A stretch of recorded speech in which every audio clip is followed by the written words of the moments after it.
Yeah.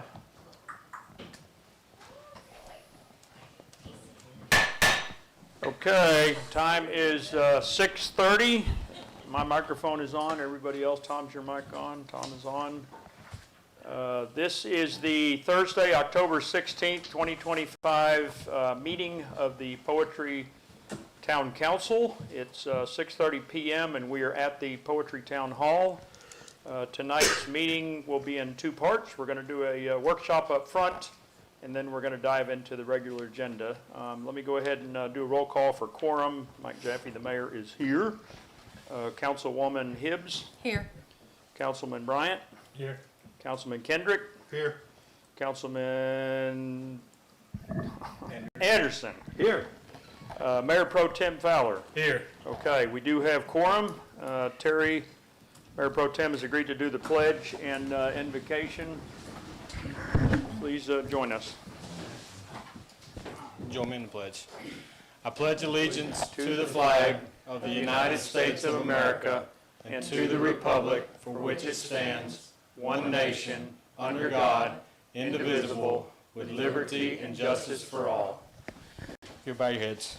Heavenly Father, we just thank you for today and all your many blessings that you pour out on us, on this town, on this country, us personally, Lord, and we just humbly just give you all the credit for everything, Lord. We just ask that you bless this meeting, bless this town, be with us tonight, give us words that lift each other up, give us ears to hear our represented citizens and fellow council people, Lord, and help us to work to the good of this town. In Jesus' name, amen. Amen. Thank you, Terry.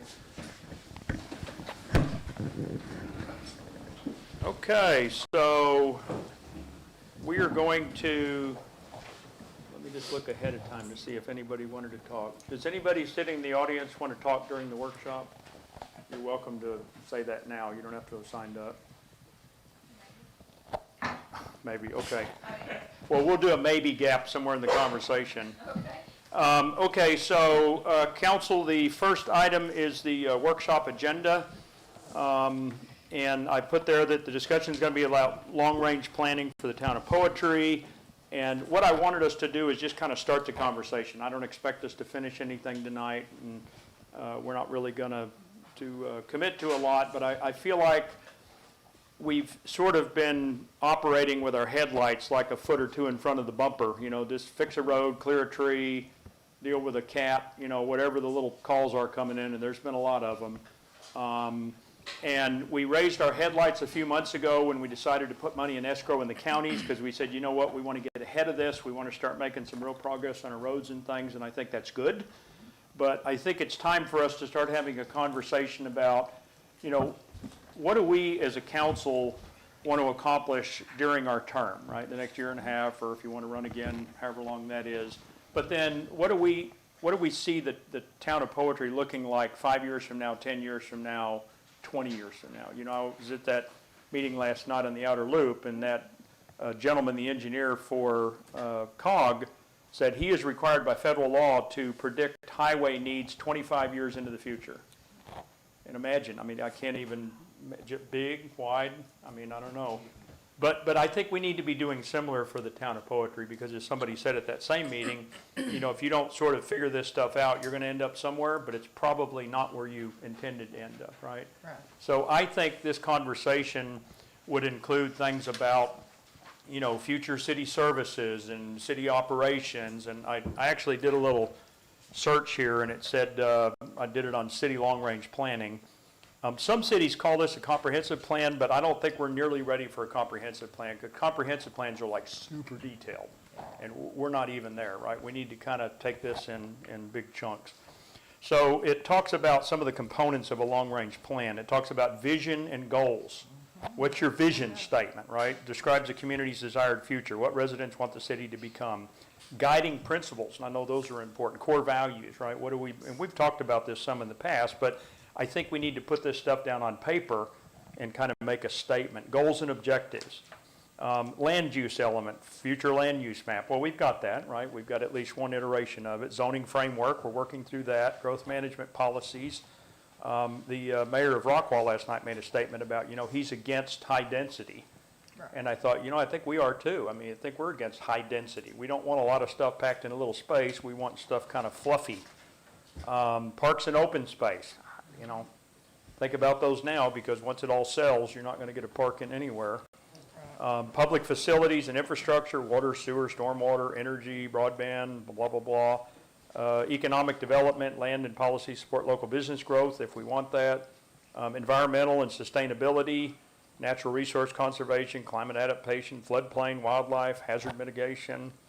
I think if we're not careful, we talked at the funeral the other day, someone mentioned, how deer started in poetry, because I guess you just assumed deer just showed up, but they didn't. I mean, that was all very intentional and organized and all that, but, there could come a day when there's no more deer in poetry, I mean, it could happen. So I think we need to talk about stuff like that. Do we value the wildlife? Do we want to keep it out here? Do we want to make sure citizens know that, they're here by design and we don't want them going away?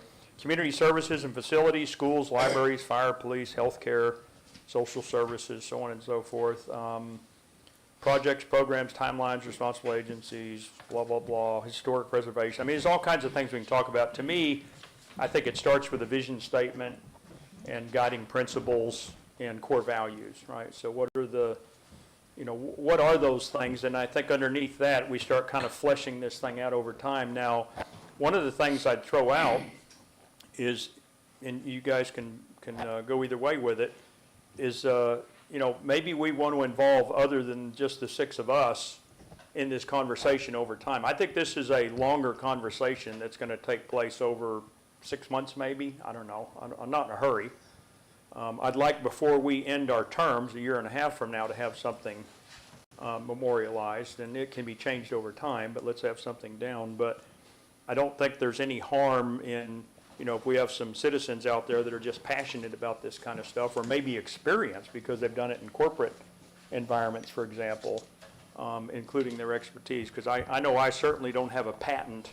I've done this plenty of times in the corporate setting, but it's a little bit different than a city where I'm sort of making an educated guess on behalf of 2,000 or 3,000 people as to what they want.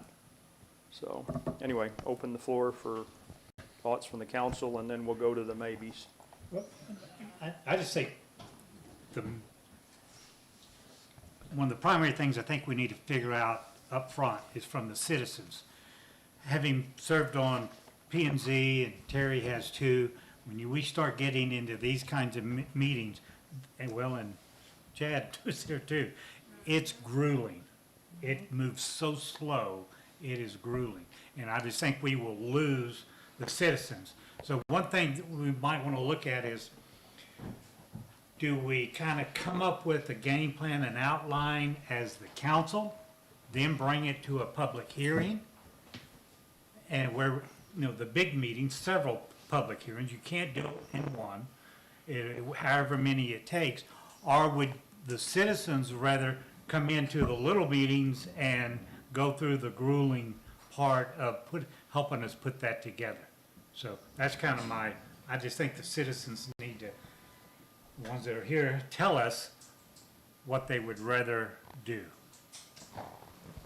Tom, you got any thoughts on it? Yeah, I guess what I was thinking is trying to keep it simple, at least for now, and not get into a lot of the details that you're talking, is to kind of break it into 3 categories to focus on, and we could, debate that. But the first one is this vision objectives. What is it that we see for poetry? And, talk about that. And the second one is, what do we need to be focused on over the next, you said 1.5 years, really 2 to 3 years, things that we need to do, like some of the zoning stuff that we're working on now. And then the third category is really the long stuff, 5 years out, is what are those kind of things we need to be thinking about, being aware of. And they're all 3 of these categories are almost different thoughts in themselves, and there is some overlap, of course, but I guess I would say to keep it simple, give us something relatively easy to focus on, I suggest just breaking it into those 3 categories or something like that. So then with time, we can delve into the different parts, but not try to get too detailed now. So anyway, that was my thought, and I guess, by the way, of the near term, well, I mean, one of them we're working on now, trying to, is the zoning, trying to figure out what do we have, how do we manage this bear, The roads is another one, and we are working on that, and these are near term in my view. Right. And then the third one, it's, in my view, near term is, what do we have with Bishop Field? Is it gonna develop, and what can we do? And that's, because it's an ETJ, it's not as clear, but, that's another near term. Longer term, it's some of those other things that you mentioned about what are we gonna do with, we're gonna have parks, we're gonna have major roads to deal with, or the things like, if that outer loop comes in on 148, around 148, I believe it is, that's one of the options, might be the leading option, then that's pretty close to Poetry.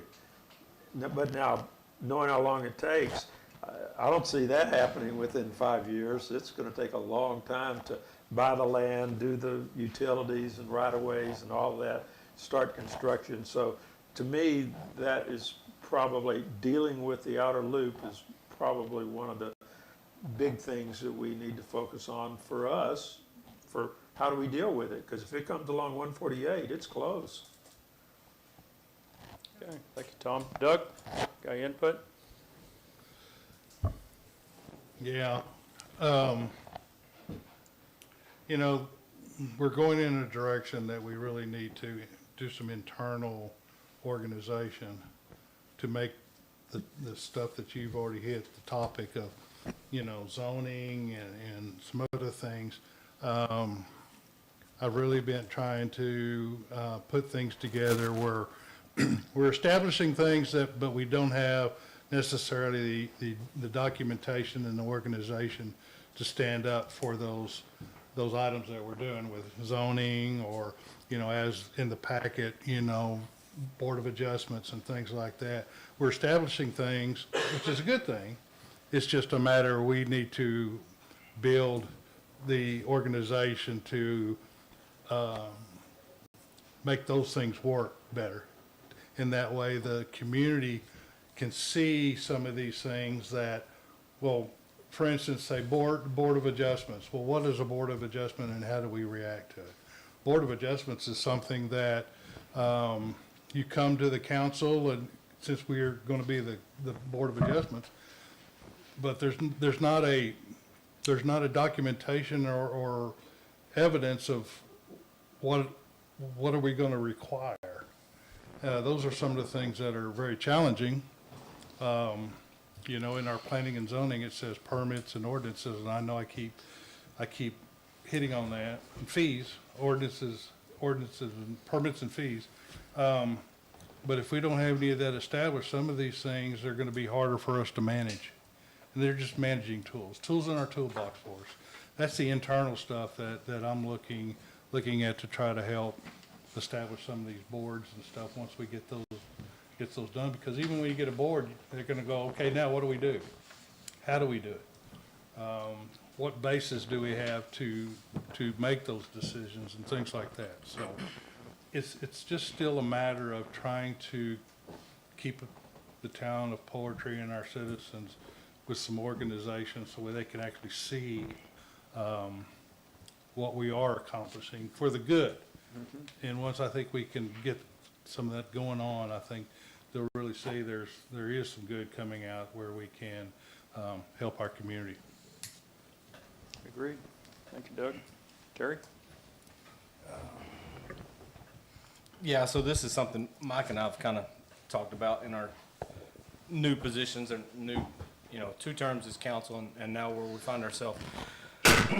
So I participate in lots of strategic meetings in municipal government, but it's a little bit different what we're doing. In those, the way I see that's we're honing a blade that's already been built. We might be changing a little bit of the handle design or something like that, but here we find ourselves having to start ground zero and really chisel out the wheel to get this thing going. I think we all have a lot of great ideas, but to a lot of y'all's points is, we have to pick somewhere to start. Vision, objectives, and really, I think the vision has been set for this town since incorporation. It's been a resounding theme in many political advertisement, keep poetry, keep poetry rule, keep any of those, but they're all synonymous in the terms that we wanted to really lock down this rural environment. And I think that's kind of already established for us, and, you know, maybe we hone that idea and what does that mean. But I think part of building a vision statement or a plan moving forward is identifying our weaknesses, not just kind of what our goals are. We got to know what the enemy is, what is our weaknesses. And our biggest one, of course, is our town boundaries and the gerrymandered town. We're going to have to overcome that. If it's overcomable, but we have to identify, we can't push that into a closet and shut the door. It is one of our biggest hurdles to overcome as we write this stuff. I've heard it said, maybe not in this way, but this town has been a reactive town since day one. And it sounds like the consensus of what I've heard tonight is we want to start becoming more proactive. And this is the first step, right? We got to start forecasting some of our future problems and some of our future wants and how to do that. One of those is when we're identifying our weaknesses and liabilities and future hurdles is we got to talk about revenue streams. We're pretty much maxed out on what we got. And our budget is, there's no fluff in that budget for investments or big capital improvement projects and stuff. So, you know, that's another thing that we have to start discussing is revenue streams and fiscal responsibilities. So I'm kind of leaning with you of vision statement, vision objectives, but yeah, I want to start seeing some goals, and goals are what we're striving for. They're not half-twos. They're but a 2 to 3 year plan, a 5-year plan, and maybe a 10+. And to me, going back to the original conversation, how do we want that? To Dale's point, I'm not certain that it wouldn't be best if we kind of put our ideas on paper first. Not that they're going to be right, and let the citizens start shooting at them. Yeah. If the citizens hate every one of them, well, why would we move forward with it? Any of them. So that's kind of my thoughts on that. Okay, thank you, Terry. Tracy? So, when I was elected to this position, we swore to protect the health, safety, and general welfare of the residents. And I hate to say this, but we're not doing a very good job of any of that at this point. And, you know, when I look at, since the inception of sales and tax use, we've earned $256,652.44. This year, we've spent $63,000, now this is going back to September, $63,839.90 On. on roads. Right. Okay? So, our roads were totally redone 20 years ago. The life expectancy of roads of this type are 10 to 20 years, so we're past that mark. Concrete lasts you about 30 years before you have to start patching it, if it's engineered correctly. So, you know, we've established ILA subdivisions with Hunt County and Kaufman County, and I believe Rockwall was out on that. So that's We another. have one with Rockwall. We do? Yes. Okay, all right. So, after watching the consortium meeting last night, so that there were some good points, and one of the things was we as a town need to decide where high-density development is gonna be. I hate to say that, but we have, to Terry's point, we have to have a revenue stream. So we only have 2 options for that.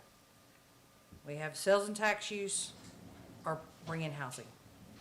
And I hate it, I don't like it, but I don't know what our options are at this point. You know, can we have impact fees? Yes, those are only gonna go so far.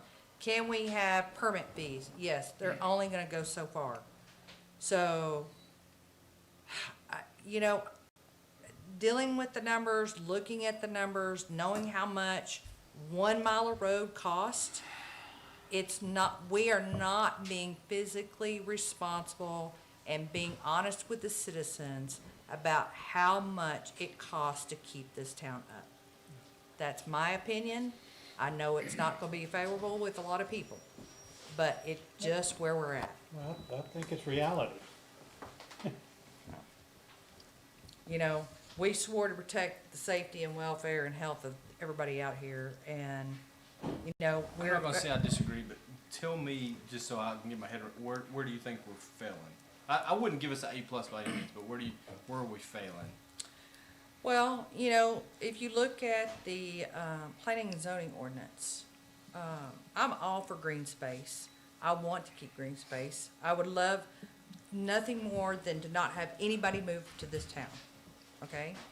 But when you look at the zoning ordinances, there's so many flaws in it that aren't protecting people out here. For example,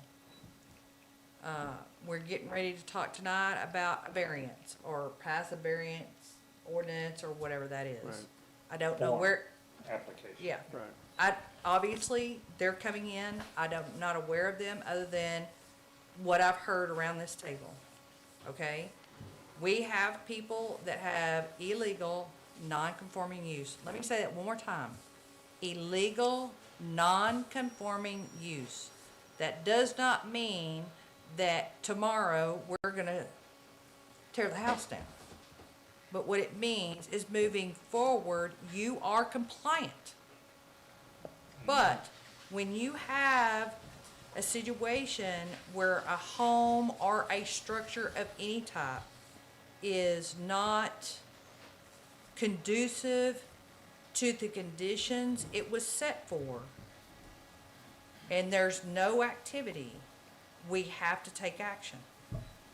But then you get into the reality of those actions, because not only can that property owner appeal our actions that we take on that, then we go to court on an appeal, which costs money. We do not have it. And so I was elected to be honest and real with the people, and that's exactly what I'm trying to be. Well, and I can tell you that since I've been in this chair, my goal for each agenda is that we do some short-term things, you know, paying bills and things that have to happen right away, some medium-range things, and some longer range, right? Joining North Central Texas COG was more of a strategic thing, right? Joining the steering committee to have leverage against Encore and other energy providers, that was a strategic thing.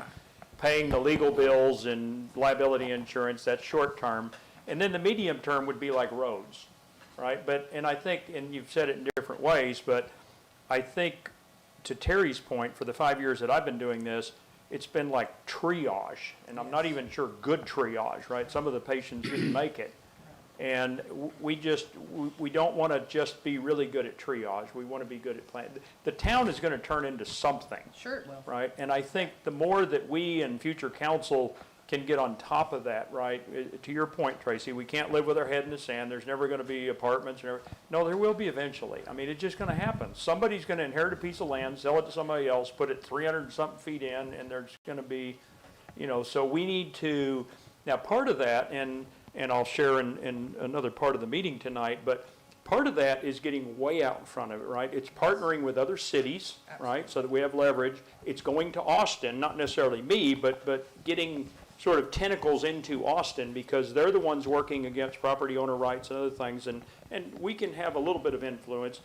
As poetry, we can go down there and testify, and it makes a cute YouTube video, but that ain't going to change anybody's mind. But if we go down there as like the North Central Texas group, you know, a bunch of cities with lots and lots of people, we have a little more influence. So I think things like that are important, because I don't feel like we want to just sit here and just accept everything that's happening. I think we need to find intelligent ways that we can participate and maybe change some of those trends. But, you know, someday, to your point, Terry and Tracy, all of you kind of made the point, I mean, revenue is going to be a real hindrance. I mean, we just don't have it. So I get that we don't want a city tax, and none of us sitting here tonight is going to propose a city tax. But I can tell you we've got to fund the things that we need now and the things that we're going to want in the future somehow. Right. And I know past council talked about, well, maybe we just ask people to donate or pitch in. It's not going to happen. Short term. People are just, they're not going to do that. And, you know, I think if you can show them, and again, this came up in the meeting last night, if you can show people real benefit, Yes. they're willing to back you, right? It's like, hey, if you're going to put in better roads and all that, raise my taxes a little bit, or whatever the means is. Retail, I mean, I'm not looking forward to any more retail than we've got in the town right now, but I can promise you someday there's gonna be more retail here. It's not gonna be Home Depots, but it's gonna be something. Maybe light manufacturing, I don't know, but something, and we're gonna need some of that somehow to get money. The whole ETJ annexation, I know we did a little thing where we said, hey, if you wanna annex, we'll have you into the town, but we don't really have anything to offer people. No. I mean, there's no services, there's no, so, Well, we've and that gotta. goes back to the health and safety. We offer, no, we don't have fire, we don't have police, we don't have sewer, minimal water lines, as a town, at some point, we have to provide some services. Well, we do, but I also remind myself that when I moved out here, coming up on 30 years ago, I had zero expectations for any of that. Sure. I mean, the property that I live at now had a rock road. I loved it. I used to brag about it in my high-tech job. It's like, I live on a rock road. Yeah, They're like, what's a rock road? Exactly. I'm like, yeah. and of course, they paved it eventually, because the neighbors that moved back behind me are like, well, we don't like the dust. Well, you shouldn't have moved here, okay? Right, 'Cause- exactly. And, the same with fire and all that. I mean, I got lots of guns and lots of bullets, and so I pretty well protect us. And fire, I just try to do good wiring and, not leave the stove lit. Yeah. But, I knew when I moved out here what I was gonna get. And every once in a while, a misbehaving neighbor or some kid in a four-wheeler ripping through a right-of-way or something. I don't know. And I think maybe a component of this, and I could be wrong, but if we write into this the right things, maybe part of it is just setting expectations to people that might be moving here, and then, of course, we can back it up with ordinances and other things to say, listen, don't move out here if you need a sidewalk, because we ain't building them. There are no sidewalks, okay? Don't move out here if you need, whatever. I don't know what those things are. If you hate deer, you hate geese, or you hate, whatever. Just kind of, and that's part of maybe defining who we are. Hey, poetry is this. And I would hope when you read that, it wouldn't have any similarity to Heath or any similarity to Fate or Roy City or any of those, because those cities are racing towards development. I mean, they are actively soliciting home builders and retail and light manufacturing, and, they want that stuff. And I don't think we do, but to Tracy's point, that also means we're gonna have to learn to live really inexpensively, because, Well, I've worked with a number of small towns, Seagoville, Red Oak being two of them. What I've always seen is towns that will hit that brick wall. They say, we've got to figure out, we need money, and we need it fast. And so you've always are going to, we're going to run into that. We want to keep it country now, but that council 10 years from now, they're going to run into that wall. I mean- And you're going to have to go to an income source, and you're going to have to do it through sales tax, but commercial development, and, and it's the only way to do it. And once you figure that out, I mean, nobody necessarily wants a lot of retail. But you can go to, there's a lot of good examples. Again, the one I always stress and point out is Parker. If you go to the town of Parker, there are no commercial development in the town. None. Churches, libraries, daycares, things like that, maybe a funeral home. But what they've done is with their land, all of the commercial development has gone on the perimeter. So if you're in Parker, when you see retail, you're out of town. Understand that. So it's just, we've got to get there. Well, we and don't there's have a a lot of perimeter. different ways we can do it, but all we got to do is just consolidate it. Retail's not the end of the world if it's all in one area. You know? Well, and that's what that guy, Mark, last night from North Texas COG, he said, make one area your high-density area. Right. well, you decide where it's gonna go, Right. rather than somebody else That's right. deciding where it's gonna go. Exactly. That's where we gotta build. We're talking about planning and zoning, and that's what these other cities are doing. They're already planning on the outer loop of where their development needs to be, whether they want density way out, away from the rest of the city, they want retail. Being in government, well, the taxes will go down, and the politicians say we're gonna lower taxes. but then they turn right around because they know taxes are gonna be lowered and the revenue's gonna be shorter. They implement more pricing on service and fees, because that's how they get it. Tracy and I went through the budget, obviously, and, you know, we're on point about, we wish we could have some revenue. And fees are not the, you know, solve all. But if we could start something in a revenue of like that, we can at least just say funding town hall enough with paper and, you know, the staples of what it takes to run town hall, just to make that. You're never gonna make it a for-profit. You know, that's what I always told people in the ambulance business. Ambulance business is not for-profit. It's just to maintain a service to the community. But like I said, when they see taxes lower, they raise the service or cut service, you know, and we really don't have any services to cut. Well, and I think that's something else we would address in this document, is what are the critical relationships that we're depending on and for how long? Right? So right now, we've got 2 counties that are just doing amazing things for us. I mean, they're just a huge blessing. But I don't know that that's a long-term strategy. I mean, they've got other things that they're gonna get, you know, distracted on and all of that. And at some point, we're gonna need Public Works. But 2, you know, kind of to the discussion of P&Z, for example, to me, and I've always kind of visualized it like a spot on the wall off in the distance, and it's like, that's where I want to be, you know, when I grow up or when I finish this year or whatever. And so, you know, if I just sort of, and I'm making this up, okay, Sue and I are going on a dream vacation to Disney World next year, okay, so that shows me how I'm going to be saving money over the next year. That shows me how I'm going to be, if we're going to drive, you know, making sure the vehicle's in good shape. There's just a whole set of things that might go into planning that vacation and then pulling it off, right, in a successful way. If I don't have a clear-cut goal, then I end up, well, I think I want to jack the truck up and I want to tint the windows, and it's like, wait a minute, what does it have to do with the vacation? That has nothing to do with the vacation. In fact, it's spending money, right? So as we consider changes to P&Z, changes against what?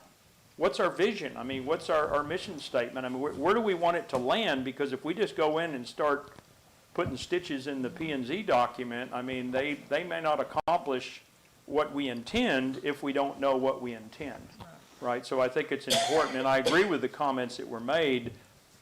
I like the idea of we used to call it in my business a straw man, right? Somebody come up with a straw man, and then we'll kind of work on dressing it up. And I think, Terry, you may have mentioned, the other thing we use is this SWOT tactic, right? Strengths, weaknesses, opportunities, and threats, right? What are our strengths? What are our weaknesses? What are our opportunities? What are our threats, right? We've had those conversations in bits and pieces over the years, but sometimes laying that kind of stuff out, you know, helps you sort of frame the conversation and figure out. But I really feel strongly, and I think you seem to as well, that we need to start working on this, right? We need to raise our headlights up, start looking further out in the future. And again, you know, I jokingly back at the early council meeting said we need to put no trespass signs at each of the town borders and just tell them they're not welcome. But I'll tell you, I see, as I drive around, and I drive all the roads out here on a regular basis, there's a lot of for sale signs. There's a lot of, I don't know if they're like leaving because they're panicked, if they're leaving because they want to get rich, or maybe they're getting old and they got to get closer to the hospital. I don't know, but there's a lot of for sale signs out here right now. And I can tell you from Dale and Tom and I's stuff with the P&Z, there's a lot of people moving to Poetry right now. I mean, it's incredible how many people are moving out here, and we got to make sure that we're prepared for this stuff. You know, even the part that's in the ETJ, we can't give up on that, because if we give up on it, that's going to become more of the town than the part that's 311 feet from the road. Right. Right? So we got to have a strategy on that. Maybe that strategy for the ETJ is further out, but we got to deal with it. We can't just, you know, it's like rot in the wall. You know, if you ignore it long enough, it'll make you sick and kill you. So we got to manage those things, and I feel like we need to have a plan and have some conversation about it as we go. That way, when we work on ordinances and other things, we can say, well, you know what, that moves us closer to the goal. Or wait a minute, in my business, we used to call them hobbies. When people wanted to do projects that had nothing to do with the business and profitability, it's like, yeah, we don't do hobbies. Okay, everything we do is focused on the business and profitability and what we want to, you know, our success. And so I think we need to make sure, and the way you know whether you're doing a hobby or you're doing real work is you know where you're trying to get, and you just look at what you're about to consider and say, well, does that move us closer or further or distract us, right? Well, you know, I think we need to go back to the beginning. Why do we incorporate in the first place? Is that relevant today? What do we get out of being incorporated? I'm not saying disincorporate, but we have got to get a plan together. We gotta get short-term, mid-term, long-term, even if we're never elected to council again. We have to figure out what that looks like. Don't threaten me with happiness. Right, exactly. But you know, I mean, when I look at all of the books, the ordinances, the things that have been done in the past, it's mind-blowing, number one. And right now what we have, we can't codify anyway. And it's like throwing a deck of cards up in the air and see which one lands on top first. Where do you start? I mean, seriously, where do you start? We were handed a bag of goods with no vision for the future. No instructions. Well, No, wait a there minute, you go. Tracy, I don't agree with that. I mean, you know, Terry is saying, he's always saying, we're not like everybody else. Right. Well, actually, I agree with him on that, in that, to me, the vision that I've held for all these 4 years is we have a niche. And our niche is not to be Terrell or True. Kaufman or I any of agree. the others. Our niche is to be this rural area where those handful of people that are going into Forney or wherever to work want to live in a rural life, and they have a place to come, which is out here. In other words, we keep the 1 acre plus, and we keep it like it is, because we are going to get people that are going to want to come out here. But it's those handful of people from the industries in the surrounding towns that are looking for what we're looking for, which is a rural atmosphere. And my vision has always been, that's what we should do. We should say, this is our niche. Sure. We're not gonna have commercial and all this. Our vision is to be this area where if people want a rural lifestyle and they work in Forney or wherever, they have a place to live that's relatively close. And that yet they can have their acreage and animals and whatever and do what they want without being told what to do and all these things. But that is our niche, and that's been my vision really all along. And Tom, I don't disagree with that, not one bit. That's what I would love to have, but it's not realistic. Well, that's where we So disagree, but Tracy. if you can tell me the laws where we can dictate what people can and cannot build in our town that is within our city limits, that can keep ag, show it to me. I will research it to death. But right now, there are no laws keeping a developer or anybody else from taking their piece of property, subdividing it, and asking for variances. Nothing. We have done nothing to protect us from that, Tom. And that's what it physically makes me ill. I stay up at night trying to figure out how can we keep us just like we are. I've looked at laws, I've looked at agriculture laws, I've looked at the Railroad Commission.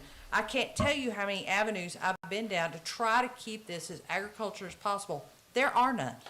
The only thing that we can do is make a decision on where we want our density, the most of the houses, so we can keep it as rural as possible. That's our, I mean, don't ask The me, call biggest- COG and ask them. But the biggest, one thing you need to look at, the biggest thing we have to our advantage is that we don't have any major roads. Right. If you had major roads, you're gonna get development, because developers are, from a retail standpoint, retail is going to come with housing, with traffic. And we don't have that. I mean, think about it. We have 1565 and 986. That's really it. Now, we're gonna have another road at some point probably Dollhouse through, Well, but Poetry Road, but in the perhaps. meantime, But we're what do never gonna have big people are coming into poetry because they know that loop is coming. Okay? They're trying to get into a rural area. We can't keep it rural as much as we try. The law doesn't allow us to tell people what they can and can't do. So, I agree with everybody. I just want to bring some clarity to this, even though y'all know I'm the biggest opposition to this zoning that we have. Well, let me, But there's some built in there. okay, you gonna There's put some something up, or you gonna say Yeah, something? there's some protection built into there. So to his, what you see, we call it rural, but a lot of cities call it bedroom communities. Yes. There's not a lot of retail.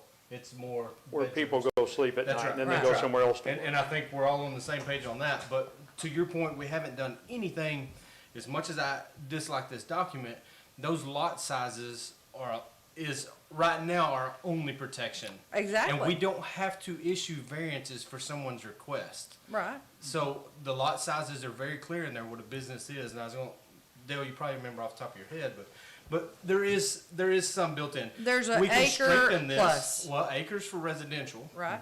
What is the well, you have business? 2.5, I You can think, go on- down to an acre. That's Right. SF. SF is. And then it says They're the gonna state, have- but a I've been state at can be considered, SFA is 2.5. right, But but what is if, business?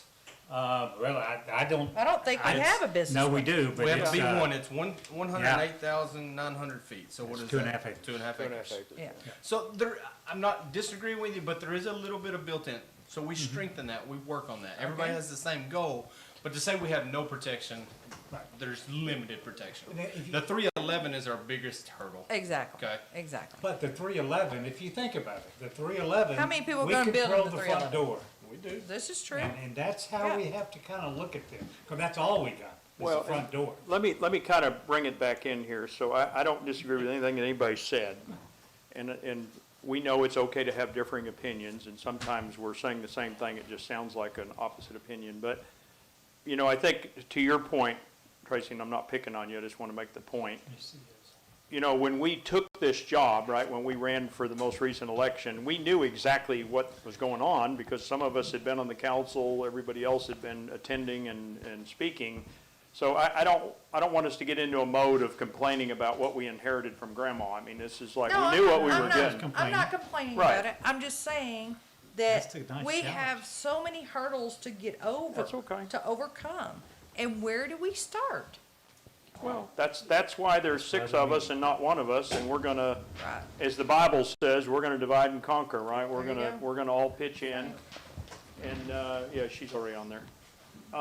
And work together on it, and I think I like the way, Tom said it, and Terry talks about, you know, I have a memory versus a particular design for the town, and I think all of these things are consistent, but we can't just assume that other people coming in are gonna like grasp that That's right. and honor it, right? So to your point, we're gonna have to do some things. We're gonna have to put some structure and some discipline around this, or it will be the Wild West, and 1 acre lots ain't gonna do it because everything's gonna be 300 feet from the road and whatever they want. That's you know? exactly right. And so I think it's, and I don't know, it can be a little overwhelming if you try to, but it's the old thing about, you know, how to eat a watermelon, right? So we're gonna do it. And the other point is, you know, the time to talk about being pregnant is not after you're pregnant, it's before you get pregnant, right? Exactly. So when we took this job, we kind of got pregnant, so Right. we're gonna deal with this, right? We're gonna have a baby, and that's just all there is to it, so we need to get ready We and already prepare. had the and- baby. We're trying to raise it. well, and so, you know, it is what it is. I mean, we gotta figure it out, and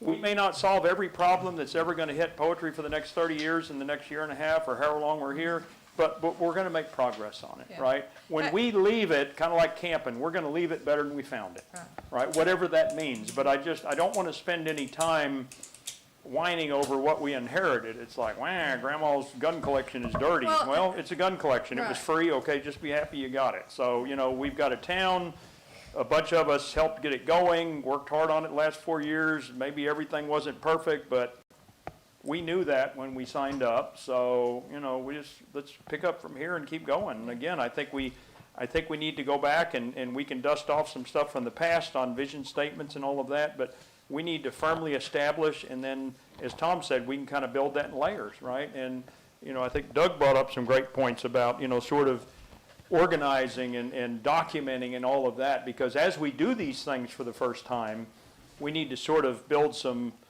policies and procedures and other things around them so that the next time we do them, you know, part of my goal is that the next council and the next mayor, the transition is even easier than it was for me, right? That it just gets, you just hand them the book and say, hey, here's everything you need to know about running the town of Poetry. Good luck. You know, and let them, let them figure it out, but they're figuring it out based on a lot of work that we've done, right? A lot of progress, I think, that we've made, so. Well, you know, I keep hearing from citizens, we don't want you telling us what we can and can't do. The fact of the matter is, we are a town. And we have to, by law, establish rules and regulations, policies and procedures, ordinances and zoning. I mean, that's part of being a town. Well, and, And I yeah, don't like telling anybody what they can and can't do. That does not sit right with me. but I think there's, I used to say there's,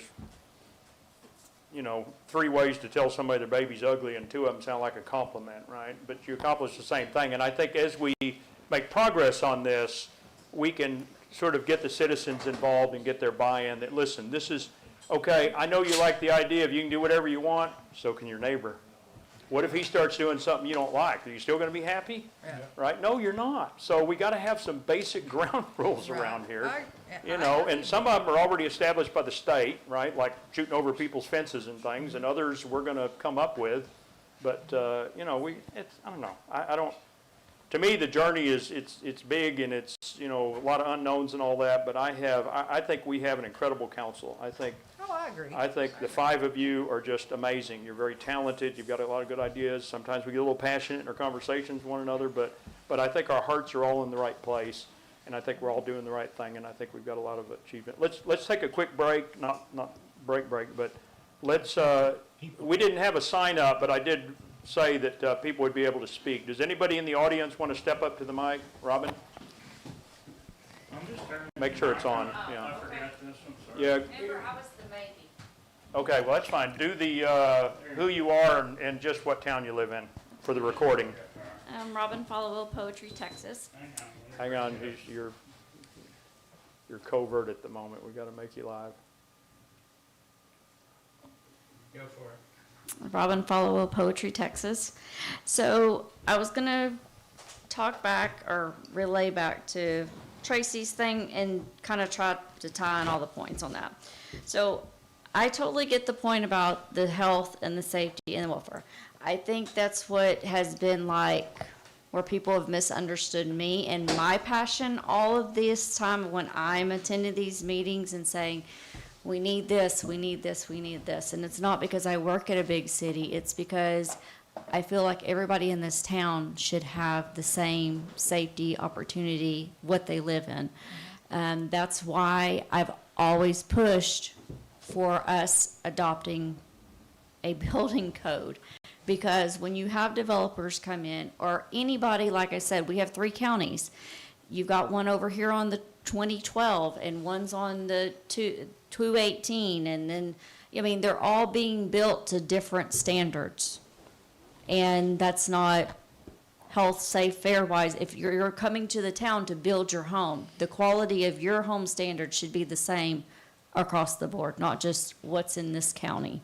It's not your fault that where you bought your home, you couldn't buy it in this other county to get that kind of building. So that's the reason with that. That's also why I've helped and provided the building code that y'all could do to try to make things easier on y'all and to save y'all so much money and time on that. We're talking about wanting to bring in revenue. Dell has talked about this before. When you have developers come in, yes, if we did the impact fees and the permit fees, but this is where you make them be like, okay, you want to build here, you're wanting to do this, you have to give this back to our town. You have to pay so much to give back into our town. You also have to do this part of the roads when you're doing this, and then you put in a park for Drainage. children or a walk, something. So it's one of those deals, when they do that, they're giving you money to put back into your town because that's part of the stipulation. They're maintaining a certain part of the road for where they're building and that's connected to.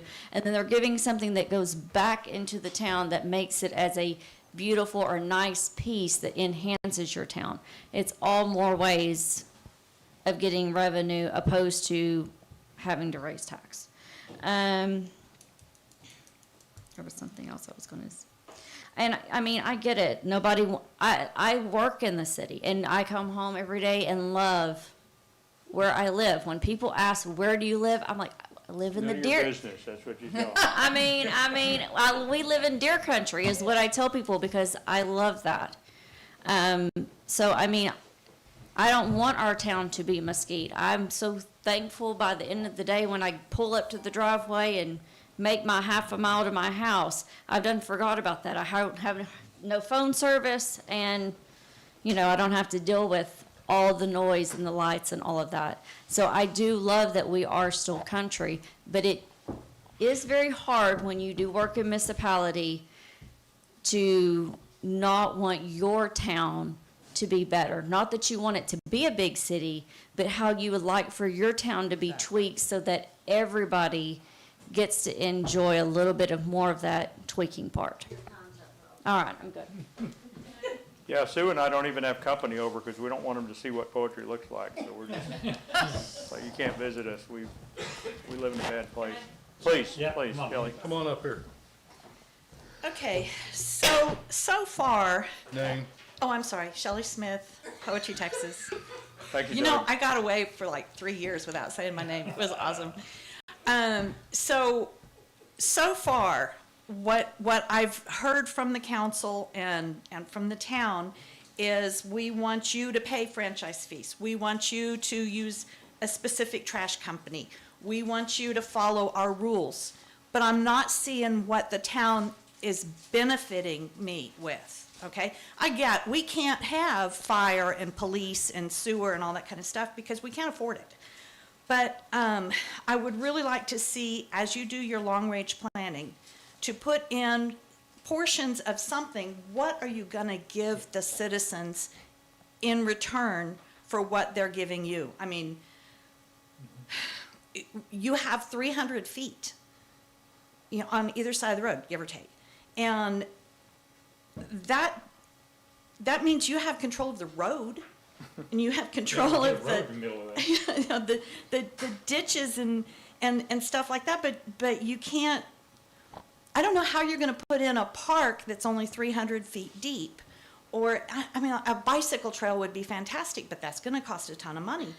I really, all I see is we're just gonna keep taking from the citizens, and we're gonna play town. And so anyway, so I appreciate that you're doing a long-range goal thing. I think there is a lot of issues to deal with, but your biggest problem is that the town was poorly planned. And now you have, do you throw the baby out with the bathwater? Probably not. But y'all, this is a tricky one. So, thank you. Thank you, Shelley. Okay. We're gonna wrap it up in about 6 minutes here, so.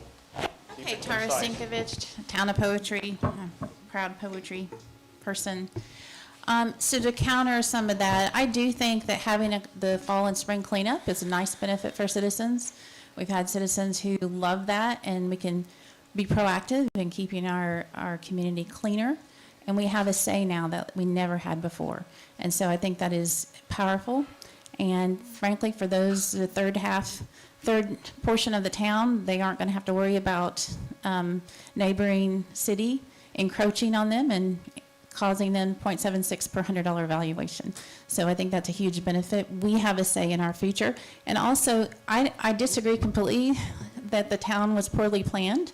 Yes, it is 300 to 511 feet deep on each side. However, based on other mayors that I've talked to in the years past, they have to have a property tax just to meet the basic needs. When we have a town that's spread out, it can meet the basic needs with the 2,069 inhabitants. So I think that's one of the major benefits of the way we're designed. Anyway. Thank you. Anybody else before we close out the long-range planning discussion? Real quick, Chad, you want to speak? No? Okay, council, let's wind it down. Doug? the things are in the works that we can keep commenting on when we have the opportunity to summarize, what each councilman's working on or whatever. Some of the things that are a positive in working with the counties is we've been successful in doing. These counties get grants for the cities that are within the county. So those are some of the things that we hope we can pay back to our community by being involved with the commissioners of every county so that they will, say, hey, we got a grant to improve something in our area or whatever, but being a town will help advantage when it comes to some of the grant stuff.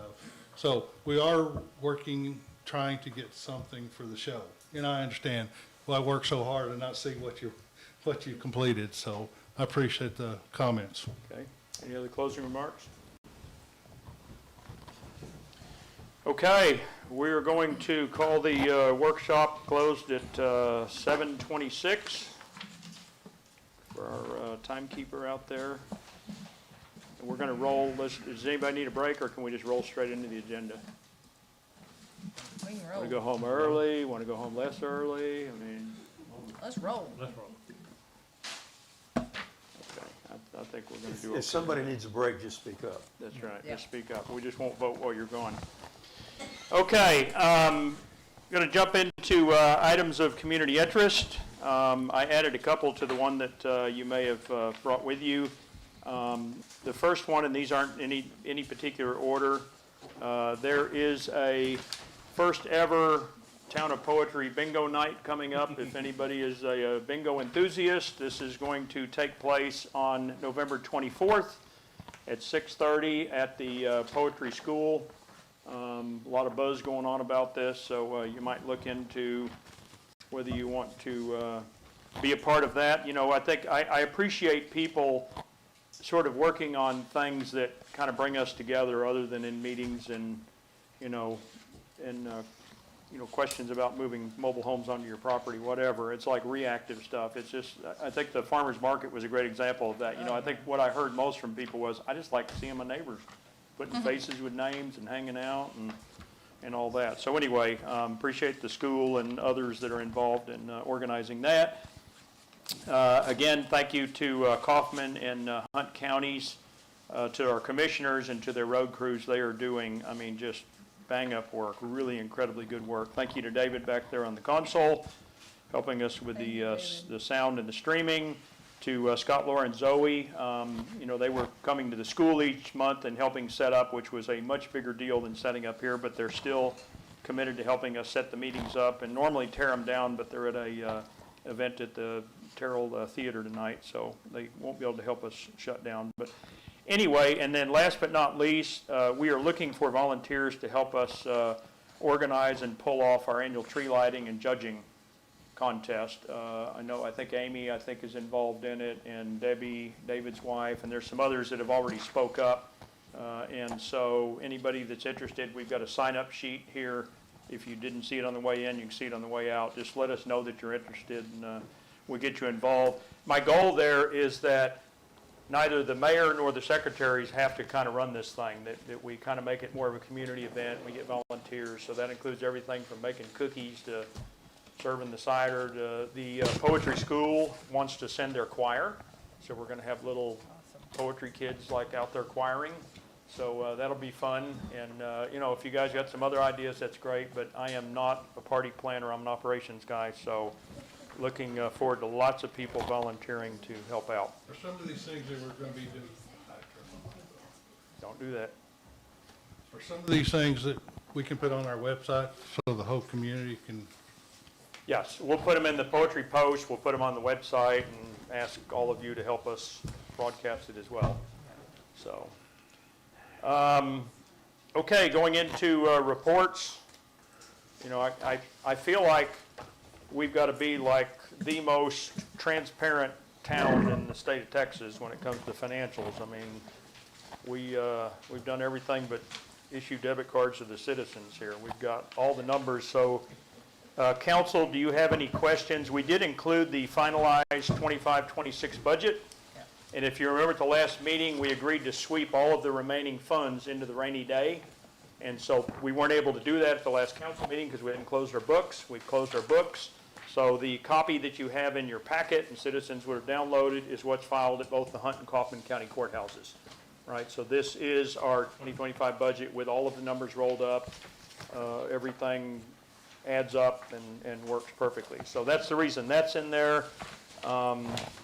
You've got our 25 end, so you can see kind of how we wound up the year because it closed out at the end of September. And so you can see how we performed as a town, council, and mayor through the balance, and I'll take credit for that, and some others will take credit for part of it. But anyway, it is what it is. I think we did okay. Let's see, we've got some quick reports on both our pothole and our capital road projects. So you can see every little check that we've written there, the bank reconciliation, sales and use, Tracy referred to that in our earlier segment, and then the Hunt and Kaufman County escrow reports that kind of show where we are. Remember, our strategy these days is we've got money sort of in the bank with each of the counties so that when we see a need for a project, we can act on it quickly, because trying to get our schedule and their schedule, it was getting too complicated. And I'll tell you, in a nutshell, it is working really well. It's getting paid is not ever the issue, and so it makes the judges more inclined to approve the projects. It makes the commissioners more inclined to go buy the piece parts that they need because they've got nothing at risk. So, do we have any questions from council on any of the financial reports? I'll just make one comment. Okay. So we've already started on the budget for 27, 26. Good. 26, 27. As we should. I want to thank the staff for, and council with their input and stuff on this budget. Staff, done good, helping getting all this material out, and as you, Mayor, getting this stuff. So proof of this pudding, it's good stuff, good information. Well, and my goal is to err on the side of more transparency than less. I mean, there's nothing in here that if I didn't provide it, you couldn't request in a public information request, right? So my goal is to sort of avoid that kind of stuff. I mean, it's all right here. I mean, other than giving you a login to QuickBooks, there's not a whole lot more you can learn about us by looking at these reports. So we're going to continue with that. My other goal is that every month you get exactly the same sets of data so you can compare from one month to the next month, right? We're not changing up formats or anything. And as I mentioned early on in our term, all of this data is right out of QuickBooks. I'm not retyping anything. We're not creating spreadsheets or special reports. It's being generated by QuickBooks so that we can trust it. Mike, I'll point out, I guess one of the first things I look at is our balance in the bank. And if we have like 103,000 for the road and 50,000 roughly for the general fund, 153. Right. In other words, I'll look, see, man, do we have enough money to make it another month? And so I like having that Yeah. breakout between the roads and the general fund so that when we know when we're spending, how much are we working against? Right. So I think that's this is an excellent report in my mind. Good, well, thank you. Yeah, Teresa is doing a great job in that area. Okay, let me give a road and traffic update. Traffic, be careful if you like to speed. Because as they'd say in the old Clint Eastwood movies, we've called in the law, and the law has shown up. So DPS, sheriff, constable, they are working it big. So just be careful.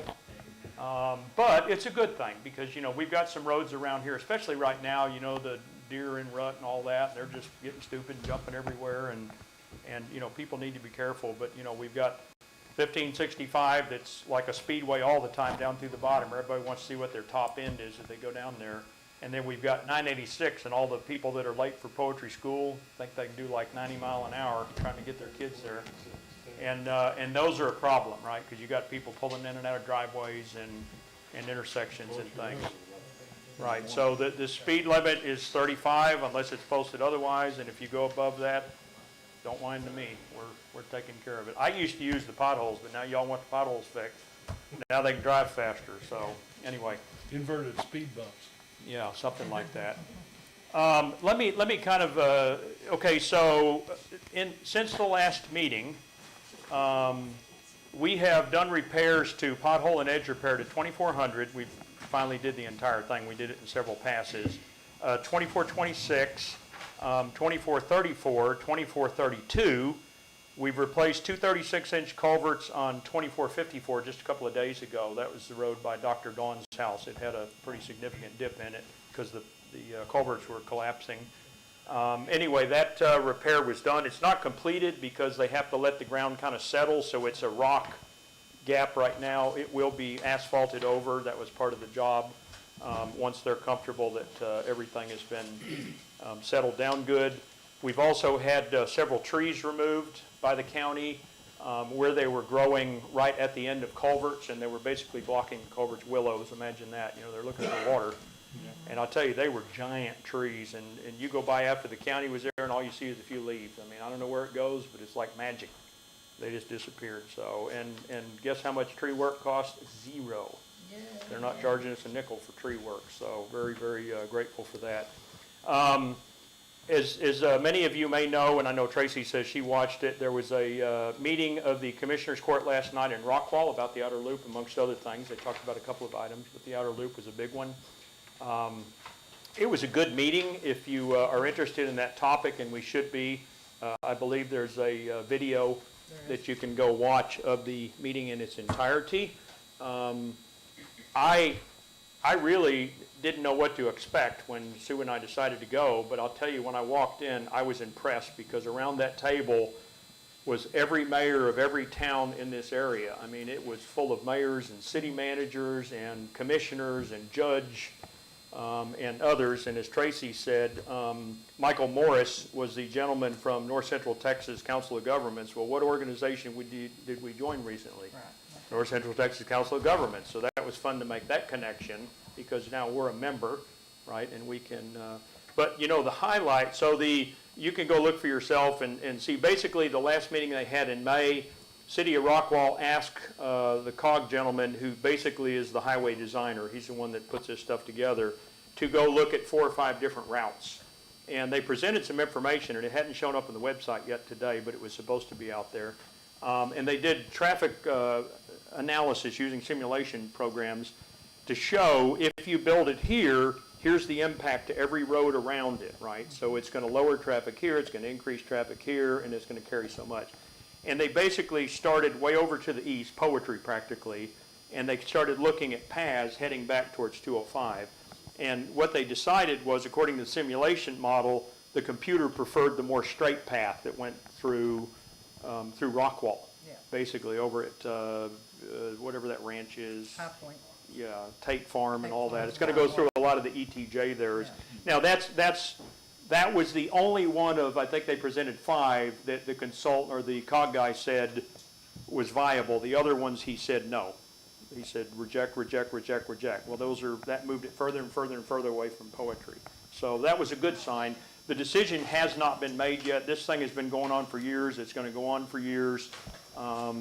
He made the statement in there that his job is to design highways and roadways 25 years into the future. Apparently there's a federal mandate that requires that cities and states build highways for 25 years into the future. So this guy is looking out. He's been doing it for 45 years, so he's a pretty smart guy. I mean, he built LBJ, he built the Bush. I mean, he's built a lot of the major roads around Dallas and around the state of Texas. Anyway, so it was a very good meeting. I very much appreciate Citizen Larry, who asked me early in the day, are you going to the meeting? And I'm like, yeah. And I thought, well, okay, I guess I need to go. I'd heard something about it. But anyway, very thankful that Larry did that because I was happy to be there. I was also happy to be there because the Mayor's Council that I'm a member of in Rockwall, a lot of those guys were there, right? Tim and Andrew and Jeremiah and others. And so made a lot of good connections and, you know, got to revisit those people. And the best part was at the end of the meeting, we were invited by Judge New to be a member of the consortium. So Poetry now is a member of that consortium. We have a seat at that table, and at the next meeting, we will be there. And we can bring somebody, it could be me and Terry or me and somebody else or whatever, but we will be a part of that conversation going forward as a member of the Rockwall County Transportation Consortium, I believe it's called, that Judge New heads up. So anyway, I think that's going to be very beneficial because, one, it's going to give us visibility into what they're doing because it affects us. Because, Rockwall's the largest city around us, and it's got like gravity, and when it does things, it's going to affect us. And so I think being a participant in that is going to be very, very helpful. So I was excited about that. So Hard to believe it's only 12 by 12. yeah, I learned that last night. Rockwall is the smallest county in the state of Texas. It's 12 by 12. I mean, it's tiny. But you know what? It's interesting because Tim, the mayor of Rockwall, talked a little bit. I mean, their problems are not unlike our problem. You know what one of their biggest problems is? ETJ. Yeah. I mean, it's driving them nuts because Austin keeps taking ETJ away from the towns. I mean, we can't control it. They're pushing MUDs and they're pushing, all these other things. And so, so mostly when I sit with those guys, I'm like, guys, I can't even relate to what you're talking about. We don't want shopping centers and we don't want apartments and we don't want, okay, ETJ, I'm in that conversation because we struggle with that too.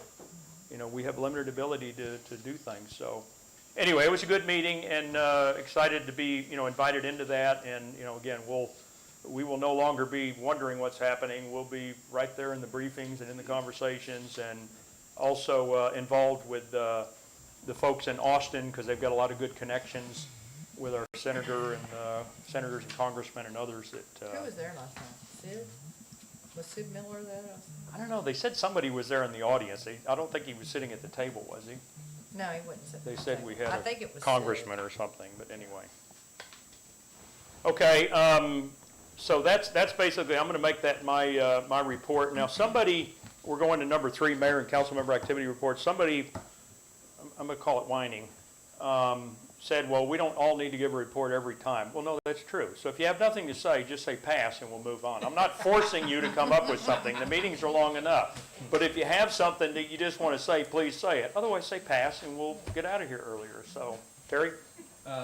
Yeah, just to follow up so the citizens know, this month's been busy. I met with both commissioners, had lunch with them, worked on projects, trying to take some of the work off Mike, and those relationships continue to grow, and we appreciate them. Dell and I had lunch with the engineers. That was a very good meeting, and I'll let him probably follow up more on that conversation. And then I worked on the culvert ordinance that we're going to talk about tonight, so y'all feel free to shoot holes in that. Okay, thanks, Terry. Tom? I guess the most significant thing was, in my mind, was we're trying to wade through the zoning issues. What is it, and given the complexity of our town, and how do we interpret it? And then on top of it, at some point, we're going to be looking at making changes to it. So keeping a note of what those changes are, but just dealing with what we've got now with different things that are coming up, which Dale and Mike have been involved in as well, has been challenging this month, put it that way. Doug? I contacted the emergency manager for Kaufman County. We're trying to get a meeting set up. I talked to him last week on getting caught up on some things that are happening. Thanks to Ann, we've got now a tab on the town website where it has emergency management stuff. Right now it has the contacts for emergency services. And so there will be now postings more go toward that. Be working, and one of the things I'll be mentioning with working with the manager is the countywide notification system that will include poetry. And all that information will be on the website as well. So kind of glad to get back into the swing of things. And now we have a tool to work with to get the community involved, seeing what's going on. And some people have asked for some input on communications. That's a pretty good chore, trying to work with what communications that we could possibly use out here that will coincide with the county. So anyway, that's what we're working on. I'm working on a couple programs that I can put together and give it to a presentation to the council for some of our stuff, as I mentioned earlier, about our organization and documentation and things like that. So. Thank you, Doug. Dale? Okay, just kind of an update on our signage project. Met again with TxDOT, and they have given us a sample resolution that we have to execute, and I think the mayor has turned that over to our attorney to draft up, because it's just a template kind of a thing. So he's going to draft up the resolution that we need to get executed before the end of the month so we can keep our place in line. And then also they've also given us a copy of their basically contract for the attorneys to review and take a look at that. I've completed the T intersection survey. We know where all the T intersections, the ones that we're going to ask for them to put those types of signage, very similar to what we have at 1565 and 986. We've come up with also all of the curves. We've gone through all of Hunt County. Now, this is just Hunt County. We've gone through all of the curves, and we've identified them by addresses and roads where they're gonna send a crew out, and they'll go through and determine what kind of arrows and speed limit signs that we need for all of that. I've also done culverts. Boy, you talk about a mess trying to figure out where all the culverts are. We have more than you think, a ton of them. And so basically, How we're about gonna under put- poetry roads, not private citizens? yeah, I understand, we don't do any private roads or any personal driveways or anything like that. It's just those culverts that are basically going under a county road, okay? Make sure we understand that. Just so everybody, it should be obvious, but just to make sure everybody understands that if we get selected for this signage project, once TxDOT does all of that, understand the town becomes responsible for the maintenance. And I think that's pretty obvious. We can't expect TxDOT to come back and do all of that. I've sent them photographs and measurements of our existing signs that we have in storage, and they're gonna look at that and see if they can use those, because we're doing everything according to TxDOT standards, and they're only going to install TxDOT approved signage. So if by chance they don't take the signs that we have, I feel like what we'll do, we'll keep those as spares, because they are going to get torn down, stolen, whatever, and that's just gonna be our backup inventory. Trying to get a cost out of them, at the meeting, I said, what is it gonna cost? And if anybody in construction knows right now, you don't give anybody a price off the cuff, because it's gonna be wrong. But I threw out, I said, an intersection, I said, we talking $250 an intersection? They said, oh, no, more than that. But understand, they gotta clear the right of way, they gotta do the 1-800-DIG, install it, and this is third-party installation. So we could easily see this project pushing $50,000 for just signage. That's installation, TxDOT standards. I mean, it's gonna be the best of the best. So that's good. So they did say that, this is completely funded by federal funds and state funds. They have historically not spent all that money. They still have some funds left over from last year, this year. They just approved the budget for 2029, I think, and it's all the way up to $250,000. So I think we feel pretty good with that. The other things we're working on is, like Tom said, on a lot of the variances, P&Z variances, we have probably have completed, I think, 3 this month. We have probably 5 or 6 requests that are still open. And what I call open is we may have written them a response to their request, but I view the file as still open until they do the work that we're requiring. Once they do everything's settled, we close it and we put it in a file, and we're recording and keeping copies of all of that. all of the documents and things like that.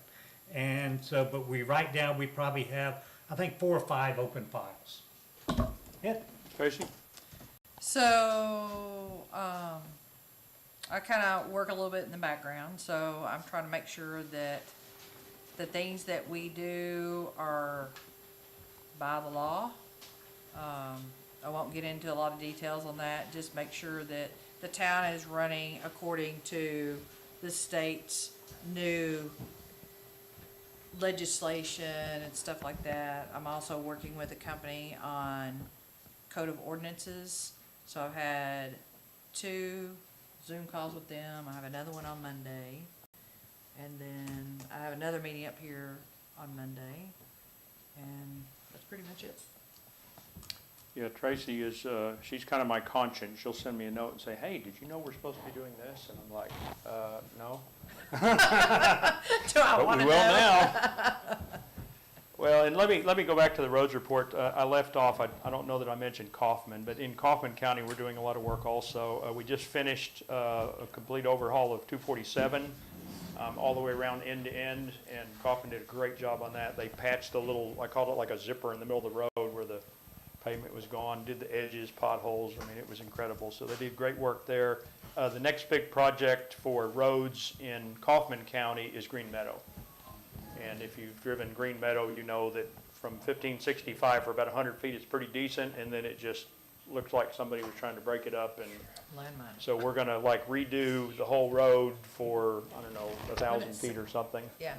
and then 710 pothole the feet or rest. So something like that. it's gonna be a big deal. We're kind of, Tom and Terry have been very good and very supportive and wise in helping me pick which ones we tackle first. But be aware, while we're doing road repair, we're doing ditch work and we're doing culvert work. Those are running in parallel. So we're working on all of those things because they, although they're the same county, they're kind of different skill sets and different equipment. So they're willing to do all those at once. And I guess Green Meadows mentioned the recycled asphalt, which is a first for us. Yeah, we're to trying see how some it different works. techniques. So if you drive around and were to look, we have, over on 2400, we did what they call it a level up, where they do a long stretch, right, of pavement. That's hot asphalt. Oh. Right, so not that's actually a recycled. hot mix, and they come in with a motor grader and they basically recover the road for a long stretch. We're doing oil sand in the centers of road where you're not steering and stuff, because oil sand has a little bit of a habit of melting in the summer, and if it's at a driveway or something, it can get sort of messed up. But it's a really good way to patch, and it gives a fairly level patch. We're doing, of course, the cold mix that we as the town volunteers used to use a lot. And then on Green Meadow, as Tom just pointed out, we're going to do a different technique that Kaufman suggested that saves us a lot of money, where they take finely ground up asphalt, and it's almost like a chip seal. They basically cover the whole road, and then they come in with an emulsion, kind of an oily tar mix, and cover it, right, and then put more rock down. And so we're going to be interested to see. We're getting a lot of road for not a whole lot of money, and we're going to try it. You know, we'll see. I don't know which one's going to be the best. We're kind of using the county as the experts because they do this for a living. And, you know, we may learn a couple of things, but I think we're spending the money wisely. Okay, moving on to consent agenda. Remember, everything gets voted in at once unless you want to pull it to the regular agenda. So we have the minutes. I was a little panicking there because for some reason I don't have the minutes in my little packet here. Hopefully you guys have the minutes. I don't think I have the minutes. I just looked. They're in the packet. So Yeah, I got 'em. I sent them to you. I don't know that they were in the Here they are. citizens packet, but they're definitely in your packet, because I can see them. Okay, so we have the minutes from the 18th of September meeting. We were over at the school, and we also have a bill from our attorney for $107.50. That's 2 months in a row we've been $107.50. That's pretty good. The month before that, we were zero, so. Let's get back there. I guess I make a motion to accept the consent agenda. Okay, I have a motion. Do I have a second? A Second. Tracy can have it. Okay. Tracy will be the second. Hopefully my scribe out there is writing this down. Okay, all in favor? Aye. Okay, unanimous. Thank you, council. And, you know, quite honestly, and Teresa and I had this conversation, I don't know, I think we've given the mayor $500 spending authority, but to me, a $107 bill, I don't know, do I even put that on the agenda? I mean, that's not a lot of money, but maybe you want to know what the lawyer's bill is. Well, we can see that, on the check. Yeah, it doesn't cause me Thing any and issue, bank but at statement. some point, we may want to talk about that. Yeah. Okay, let's jump into the regular agenda. We do have a visitor here, but hopefully he'll bear with us for a few minutes. He's going to be on item 3. First up, discuss and take action as necessary on an ordinance to establish the Poetry Town Council as the zoning board of adjustment. This was discussed earlier, alluded to earlier. In order for us to consider variance request, variance applications, we have to have a board of adjustment, and Texas state law allows the governing body to establish itself as the board of adjustment. And so to keep things simple, that's how we're going to start out. Now, at some point in the future, we may have citizens and others invited to serve on that, but we're going to keep it simple to our earlier comments in the beginning. And so this is all double checked by the attorney, and he actually provided us with this ordinance for the $107, I guess. And so let's have some discussion on setting ourselves up. Now, remember a variance, and I will, Doug, you kind of made this comment earlier, between now and the meeting on the 27th, where we hear our first variance request, I will provide you with some material. Our lawyer actually prepared an entire booklet for another town he works for that just, it's like everything you want to know about zoning and variances and all that. And it's very clear cut. It kind of helps you understand what is an allowable variance versus what is, generally the idea is variances are not granted for convenience of the landowner. They're granted because they're in a pickle and they can't, because of the shape of the land or some oddity, they can't comply. And so they come to the zoning board of adjustment and say, listen, I would love to have, a driveway over there, but there's like a fire hydrant or something, I can't. So we will learn as we go, but again, before we can even hear one, we have to vote this in. So, discussion? Oh, I read it, I think it's fine, I didn't have any changes. Okay, we're gonna hear from the citizens, and no motions yet. Any other comments from council? I mean, still again, I'll share just a little more. I mean, I'll share kind of what Tracy and I both are kind of working in the back of trying to get some of this organized. But one of the things that we're having to really look at is, in a sense, it's a savings that we can look at having programs do it for us because we don't have the staff to maintain and keep up. So these are just things as we're going along step by step as well. So, yeah, we still got to, and I'm glad to hear that we're getting documentation because people are going to say variance. I'll just go and get a variance. It's not that easy. No. Especially when we ask them, what's the hardship that we're basing this on. So it's not going to be a quick fix or a automatic. It's going to have to, so the folks out in the community are going to have to realize too what it means as well. Well, Same and, thing. one of the words of caution, this is my opinion, not necessarily from legal, but I think we need to be careful as we step into this variance thing, right? Because you start setting precedents, and although we have the ability to grant one for one guy and say no to the next for the same thing, I don't think we want to be the council that does that, right? No. So if we say, listen, maybe that frontage width is a little too much, we need to be prepared that others are going to make that request in the future, right? So I think we need to be real careful, even on our first one, Yeah. that we consider that. So, okay, let's hear from our citizens. Tara Sinkovich, you're first up, and then Shelley Smith and Robin, you're next after that. Tara Stankovich, Town of Poetry. I'm glad to see that you're doing this. I think it's really key, as you've just so well stated. Everything that I had read is it's very important that you set the precedent well.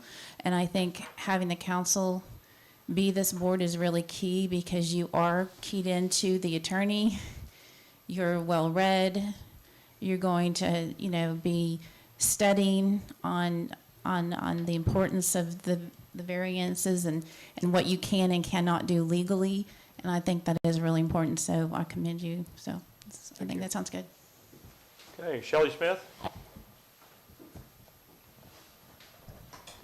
Shelley Smith Poetry. Okay, so again, I go back to concerns that the board is controlling everybody. I would really like to see, you guys each maybe have an advisor that you can relate to, or have a subcommittee on the zone ordinance thing. Board of Thank you. So, yeah, so that it spreads the love. You guys are awesome. We don't know, we don't have a crystal ball on who's gonna be the next council, so if we had extra people in there to kind of field Fill in. things too, it would be a relief for me. Thank you. Okay, thank you, Shelley. Robin? Robin Followill, Town of Poetry. So I totally agree with that. I know this is something I brought up a long time ago about when I've talked about Board of Adjustments years ago, and I know that you are going to do that with the council. I still think it's smart to have, like Shelley said, people that are not just y'all. I see it in other cities when it's just council. The citizens really don't feel like they're going to get a fair shot on their variance because you're dealing with your same city council people. You have no outside people. And when you have outside people, the ones you bring in are people that do have experience with building and other things that can also advise.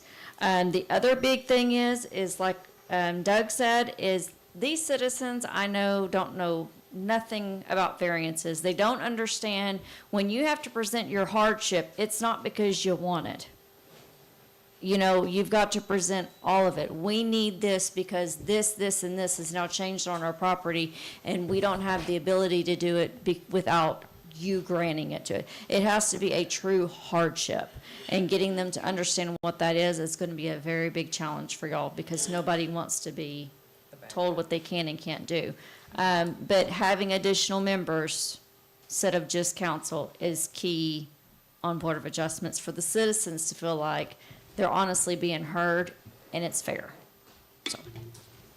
Thank you, Robin. Well, and I will add in, just for a little bit of context, that the reason we're doing this tonight in this meeting is because we have a landowner in the town of Poetry that wants to do something with their property, and we're obligated to make a decision for them. And in order for us to make that decision or take that consideration, we have to have a Board of Adjustment. So we're forming this a little bit in a reactionary way, but no doubt as we move forward, we will consider other options like having citizens on it. So, And that's where we're at. We're at, situations are coming in that we've got to get in front of the 8 ball, not behind it. Yep. And so for a temporary solution, as Mary, you stated, our intent is to bring people on. It's just a matter of, we've got situations that we've got to be reaction to, so.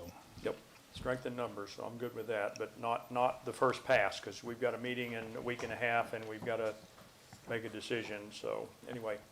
Okay, back to council. Any further discussion on the ordinance being considered? And I make a motion, we accept it. Okay, I second. Tom and Doug. Okay, all in favor of the ordinance that establishes the Poetry Town Council as the town's Board of Adjustment? All in favor? I'm not in favor. Okay, we have 4 and 1. Tracy is opposed. Okay, that's fine, that passes. Okay, and then moving on to the next item on the agenda, discuss and take action as necessary on a zoning variance application, because we have to tell the citizen what to bring and what to be prepared for. And so in your packet, you have something that I put together with the help of the attorney, and basically I just went out to Fort Worth and a bunch of other cities' websites and pulled information from them. And so kind of as with establishing us as the board, this is the first one, but it's probably not going to be the last one. I'm quite sure we're going to make some changes this over time, but we needed something. Let me point you down on the first page, halfway down on the right side. It says filing fee, $200. I checked with our attorney. You know, to me, we're in a little bit of a quandary here, because right now, we, sitting around this table, are doing a lot of the legwork and driving around and dealing with stuff, and we can't be compensated in any way, right? So the question I posed to the attorney was, could we set a fee as though we were hiring it out? Because at some point, we're going to have to. We can't keep up with this stuff. We're going to have some contractor or somebody that goes around and measures and checks and and takes the information that the town needs on all of these different zoning topics. His response was, you know, we can't really charge based on that, but we can charge for everything from electricity to air conditioning to lawn mowing to everything it takes to support the town's infrastructure that would be a part of this. So the secretaries that are working on this have to be here. We need air conditioning for them. We need water. So it considers all of those, and according to the attorney, being fully transparent, as long as the fee isn't like just ridiculously high, you're probably not going to have a problem defending it going forward. But I feel like we need to charge something. I mean, all of you are going to have to show up here on the 27th and sit for however long, you know, they make their little piece and we have a conversation, all that. The secretaries have to keep track of it. Dale and Tom have done a lot of work sort of looking at it and considering it, all that. To me, I don't think a couple $100 is unreasonable, but if council wants to change that number as we consider this application, we can certainly do that. I believe it should be above zero. Well, I'm gonna agree with that. The reason I didn't vote for the ordinance was the simple fact, we don't have the staff to fulfill those in the long term. Okay. To do what? We don't have the staff to fulfill variance applications currently. Well, it's the council. Okay. Well, Yeah. they have to turn them in, and we're not open but one day a week. That's fine. Let's keep it focused on the application, though. What I are agree your with thoughts on fees. the application? I do agree with the fee. Okay. Yeah. Any other thoughts from council on the application? Any of the wording or fees or? I think it's a good place to start, and I'm in favor of the fee. We gotta start somewhere. The last page also just gives some clarity. Legal authorization for property owner. Apparently, that's something a lot of towns use, so we are going to use it. And that's because a lot of times somebody is up here arguing for the landowner and they're not the landowner. So that just proves to us that that person is authorized to speak on behalf of the property owner and has the property owner sign off that, yes, I'm sending Bob, my, you know, relative or builder or whatever. You know, and you may want to talk to David. We probably need a little bit of guidance as to if we're out checking a variance, we're on site. We need to probably have a good understanding of what is required of us. What I do right now is I don't go on anyone's property unless I'm invited and they're present. Now, so I do everything basically from the center line of the road. You know, shoot dimensions with the rangefinders. Well, you know, generally, the burden of proof is on the citizen, on the person making the request, not on us, right? So all we're trying to do is take their request, bang it up against our zoning ordinance and figure out where the issues are, the non-compliance issues, and then decide whether we're willing to move that line or not. Sometimes you gotta go on site. Well, possibly, Exactly. But that's where permits come in, because that's the permission for us to go on. yeah, Property. We may wanna. we don't look at trespass, that, period, so. Having that, You know, some kind of a we're guidelines kind of, in that. we're kind of at a crossroads here because really this would be an engineer type job. And none of us qualify in that.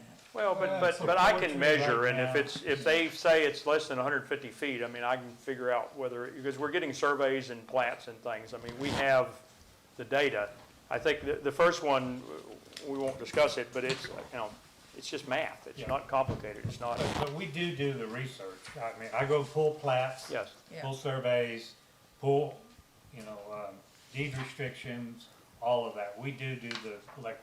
Yeah, probably more than we should be doing, More than- not picking on Dale, but we're doing a lot, but we're gonna get better at this, we're gonna get faster, so. One of the things that, so on this application. Yep. We need the town's phone number, address, days that we're open for them to drop it off. I think that was it. Mayor, is there an opportunity for us to put this on the website so that way they can actually take it Yeah, off the we are. website? Yes, Okay. 100%. Can they return it back to the web or just mail it? I've created an email address, zoning@poetrytexas.org, that comes to myself and I think Dale and Tom and the secretaries. What I'm trying to do is create email addresses that are descriptive of the function, right? So Yeah. it's not just info at, it's zoning, it's, you know, if you want to speak at the meetings, it's speak, if it's, you know, something else. So there is a email address, zoning@, and so we'll tell them, you know, mail it back to this address. In fact, it says in here, mail it to zoning@poetrytexas.org. That somewhere. helps I when we remember get back typing to staffing. It I'll says put you in for a email it back. raise, Mayor, so. So, Yeah, I know. Because I a lot typed of times they're gonna drop that off for their survey, is what I'm saying. it. Okay, any other comments from council before we go to? I got comments on the application, that's what we should be Okay. talking about. Yep, that's right. The filing fee I feel is too high. Our secretaries, are not paid that much money. I think 2 or 3 hours would get that done. I'd personally like to see that at $75. Okay, On page 2, the zoning variance site plan request, it's asking them to provide it in an 8.5 by 11, but must be scaled. That's gonna be difficult. Anybody that has a survey, they're gonna be on a larger sheet. So Yes. I don't wanna limit them to 8.5 by 11, because they're gonna have to reduce the size. Yeah. So Yeah. We won't be able to I would accept any scaled, Survey. readable. okay, yeah. so how do, help me with the wording of that so we can vote on something here. So be shown on a site plan submitted to the town? Yep, that's fine. Yeah, Just take out just the take out size. the That way they size, can bring yeah. us anything that is scalable. Well, and I noticed a number Well- of cities had that, and I think it's just because they don't want like these big fold-out giant, they want something they can put in the packet. Yeah, but with our bigger plots, you're talking about quarter-acre lots in towns. Yeah. Yeah, Our bigger true. plots, you're trying to squeeze down on 8.5 by Okay, so 11. that reads the following, this is the suggestion, the following information shall be shown on each site plan submitted to the town. We're just removing everything Yeah. inside the parentheses. Right, yeah, that's correct, okay. And then if And, anybody wants and to you're just- suggesting we lower the rate to 75? I mean, for now, I know we got into this with ETJ filing fees and what's actual cost incurred and all that, and until, I feel like we could strongly support a $75. That's about 3 hours of work. I don't, Yeah, I think Ruckel only charges 50. yeah, it's, I'm even better with 50. I'm not dying on that hill, I mean, that's, I don't care, it just needs to be above zero. Okay, so. let's do 50 and work from there. Okay. 50 or 75? Let's go 50. That's 2 hours. We're literally reviewing it, and scanning it, and sending it to the board, which is now us, Yeah.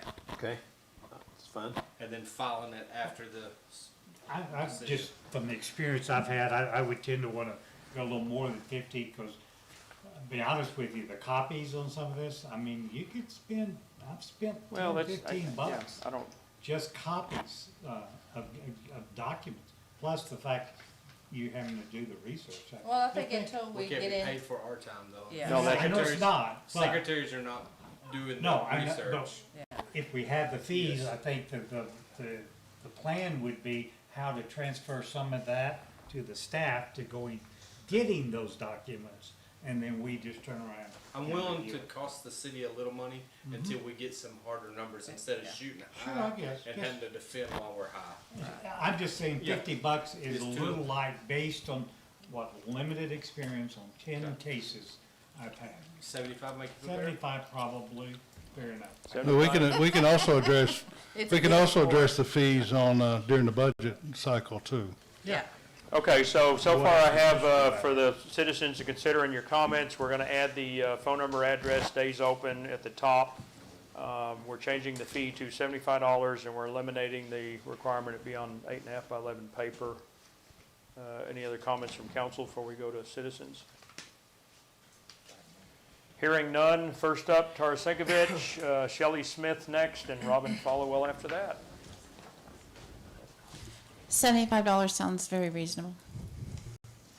Good, short and sweet, I like that. Shelley? Shelley Smith Poetry.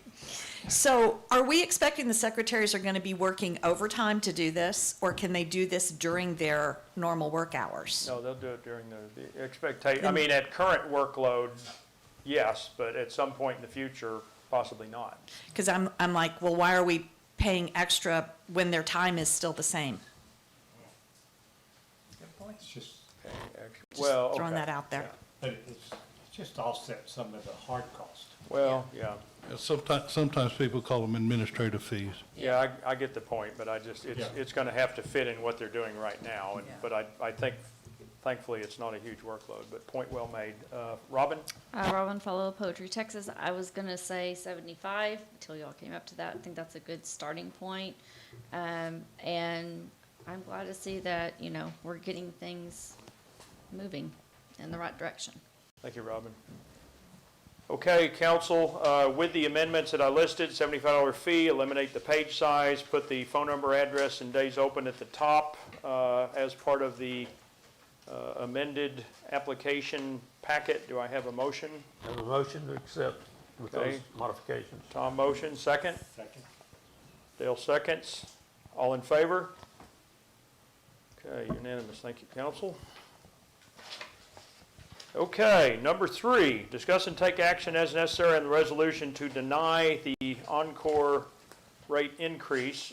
We have, remind me your name, Uriel? You want to speak? Or? Well, we have Uriel here. He is our new rep. It was Jocelyn, now it's Uriel. They've changed out jobs. He is our local rep for Encore, based here in Terrell.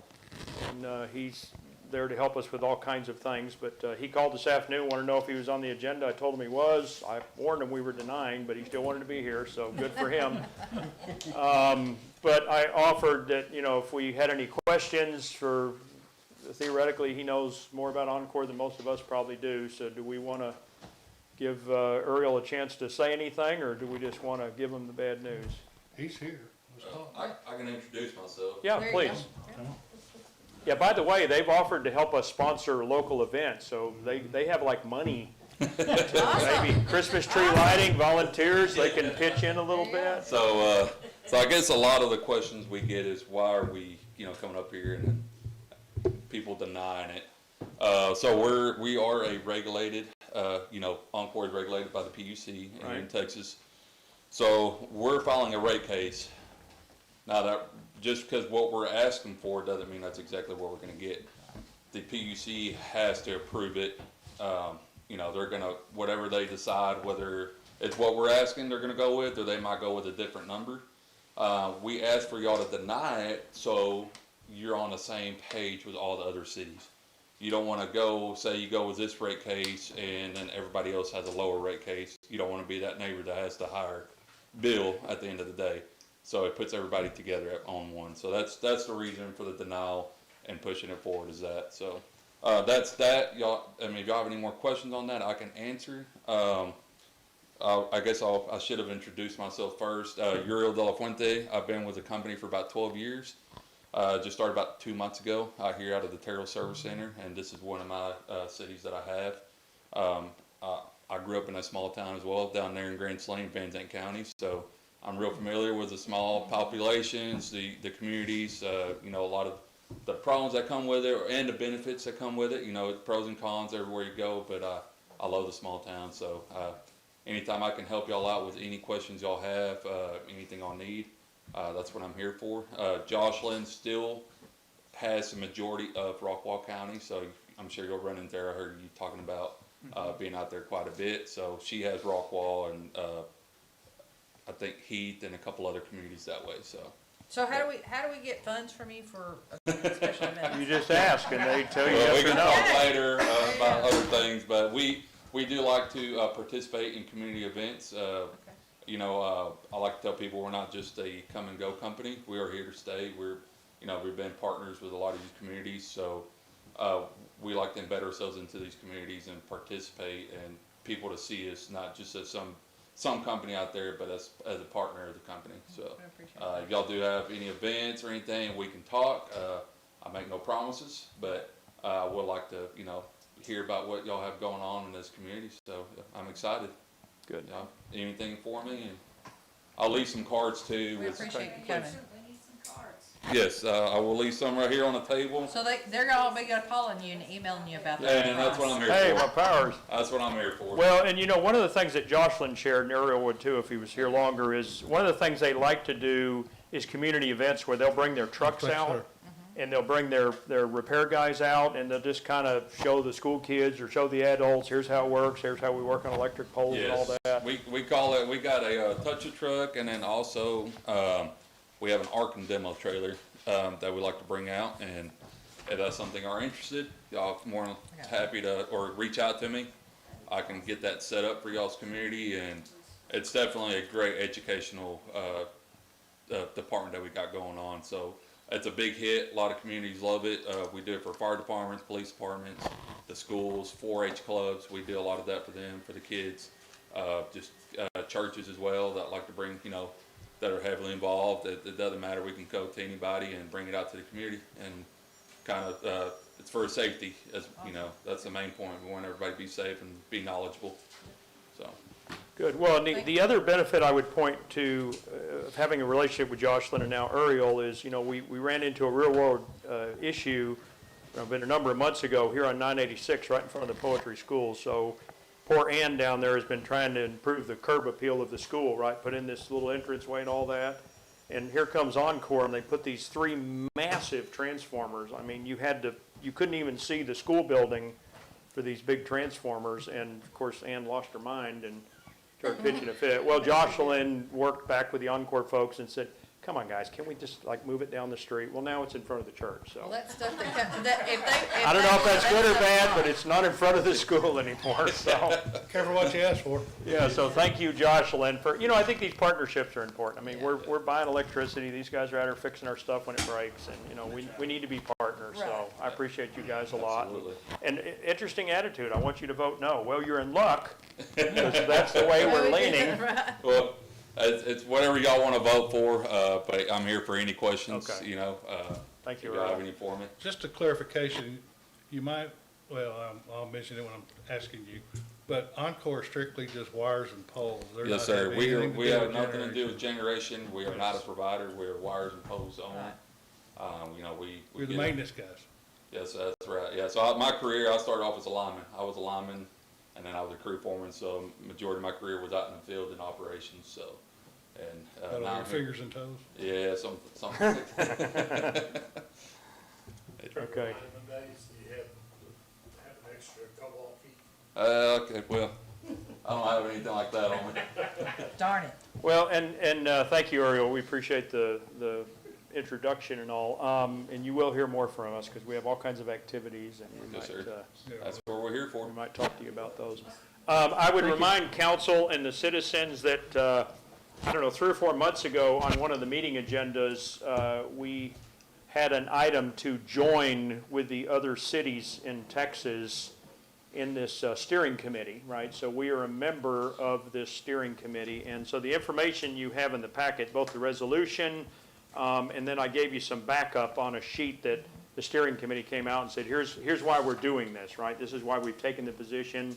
So in approving our denial tonight, this has to be done by the end of the month, we are bound together with 100 and, I don't know, 50 other cities or something in Texas that are all doing exactly the same thing before the end of the month, so that we basically send a clear message to the PUC, hey, we struggle with this, you know, raise it a little, but come on, this is too much, or whatever. Right. And so those people are negotiating on our behalf, because a little poetry showing up ain't gonna make a big impression, but, you know, 100 and something cities showing up does, so. Anyway, to me, that's the fruit of that relationship, and I think it cost us, I don't know, $50 or $75 to join that organization. I mean, very inexpensive, so grateful for that, because just having the ordinance written would have cost us something, so. Okay, so, thank you, Uriel. Back to council. Resolution under consideration. This basically says that we deny the request for the rate increase, and we'll send copies to Encore and to the steering committee, Attorney Thomas Mercado. Assuming that you pass it, do I have a motion? Just a correction. Okay, go ahead. Yeah, that's a grammatical thing. On the 3rd paragraph down, the 3rd line, it says the company asks the town to approve an 12.3% increase. It should be a 12.3% increase. I'll see, I didn't write it, but I'll tell them. Okay, so town to approve a 12.3% increase is the recommended change. Any Yes. others? Terry, were you going to say something? Oh. Yeah, sorry, my bad. That's why you're Mayor Pro Tem. Okay, well, imagine this. Once again, we have Tara Sinkovich, Shelley, and Robin. In that order, please. Oh, my bad. You're number 4. Sorry. No Shelley. Okay. Tara and Robin, it's on you. Basically, I was gonna say thank you. You provided the light out front of our town hall, so thank you very much. That looks And- good too. Okay, Tara Sinkovich appreciates the light that they put in front of our Thank town you. hall, in case you didn't hear that. Okay, Robin? Oh, I'll pass. I just wanna make sure I get one of these cards. Okay, Robin was just here for the card, she got her card. Hey, you forget, I know how to network these kind of. Oh, absolutely. Also. Okay, now, now back to council. We have a suggested edit to convert an "and" to an "a" from Councilman Anderson. Do I have a motion to approve the resolution? Make a motion to approve. Tom, second. I'll second. Tracy, seconds. All in favor? Aye. Okay. You are denied. Thank you. Case closed, you get the All kids. right. There you go. Thank you, I appreciate y'all having me out here. Okay, Yeah, thank you, thanks for Ariel. coming. Appreciate you. And it's just business. Oh, Nothing personal. Thank y'all very much. Thank you. Drive slow, we got a lot of deer. Don't hit any of them. Thanks for coming. I'll take care. Good night. Okay. Okay, moving on to number 4, driveway culvert ordinance, including an application for a culvert permit form. I'll let Terry talk about this one. He's the culvert czar, recently named, so I'll let him introduce this. So I was tasked with this. So I had several citizens reach out since this has been on the agenda and question, one, our ability, two, the reasoning. So there's no ill will involved in this, just for some history that probably most citizens don't know and that we didn't provide them. Maybe we should have. The counties are no longer doing this service for us any longer. It's not of a lack of an ILA. They will not provide this service for us anymore. Part of my lunch meeting with the two commissioners was, part of this was discussing this, and because of our relationships, professional and personal, they've agreed to kind of help us through this process. I do have a little bit of experience in construction, and that's gonna help. So we kind of drove around, did a pop test, and they questioned me, if we put one here, what do you think? If we put one here, I passed. But their advice was go bigger on everyone, and here's why. One of the citizens I just recently spoke to mentioned this. They have put in a culvert in the last 2 years, 3 years. The county did it for them. It's already undersized because of the development that occurred upstream of them. That's right. So it's not as if we're taking on liabilities by undersizing one, because future developments upstream, watershed, lack of, You mean oversizing? yeah. Well, I'm saying if we put one in and then like this citizen comes back 2 years later, now they're having, it's coming over the culvert, that's not even the county's fault, right? You can't predict. So their recommendation was go with my experience and then let's oversize that, okay? So I'm not gonna be the expert. I did tell Mike that I would step up and do it to the best of my abilities, and I've got the application. I didn't make this application. This came from the county. We just kind of made it look more like us. Dale helped me on this. A little bit of word changes. It's pretty straightforward. This is the exact same, with a few additional words, application that you would fill out for the county. Are we gonna put a fee on this too, or not? Being it's me doing it, I don't feel like there needs to be. Right now, there's no fee. You know, there's gonna be a little bit of filing fees with our secretaries again, but Yeah. like I said, I feel like we should provide this service. Okay. We've heard tonight that we don't provide services, and I don't disagree with that. So if this is something that we can kind of handle right now, we Okay, will. so I have a question. Okay? If the county was doing the culverts, Mhm. who would be the one to say how the culvert is set in the ground? Who does it? The commissioners give them this Yeah, they exact go same. No. I'm asking you for the county.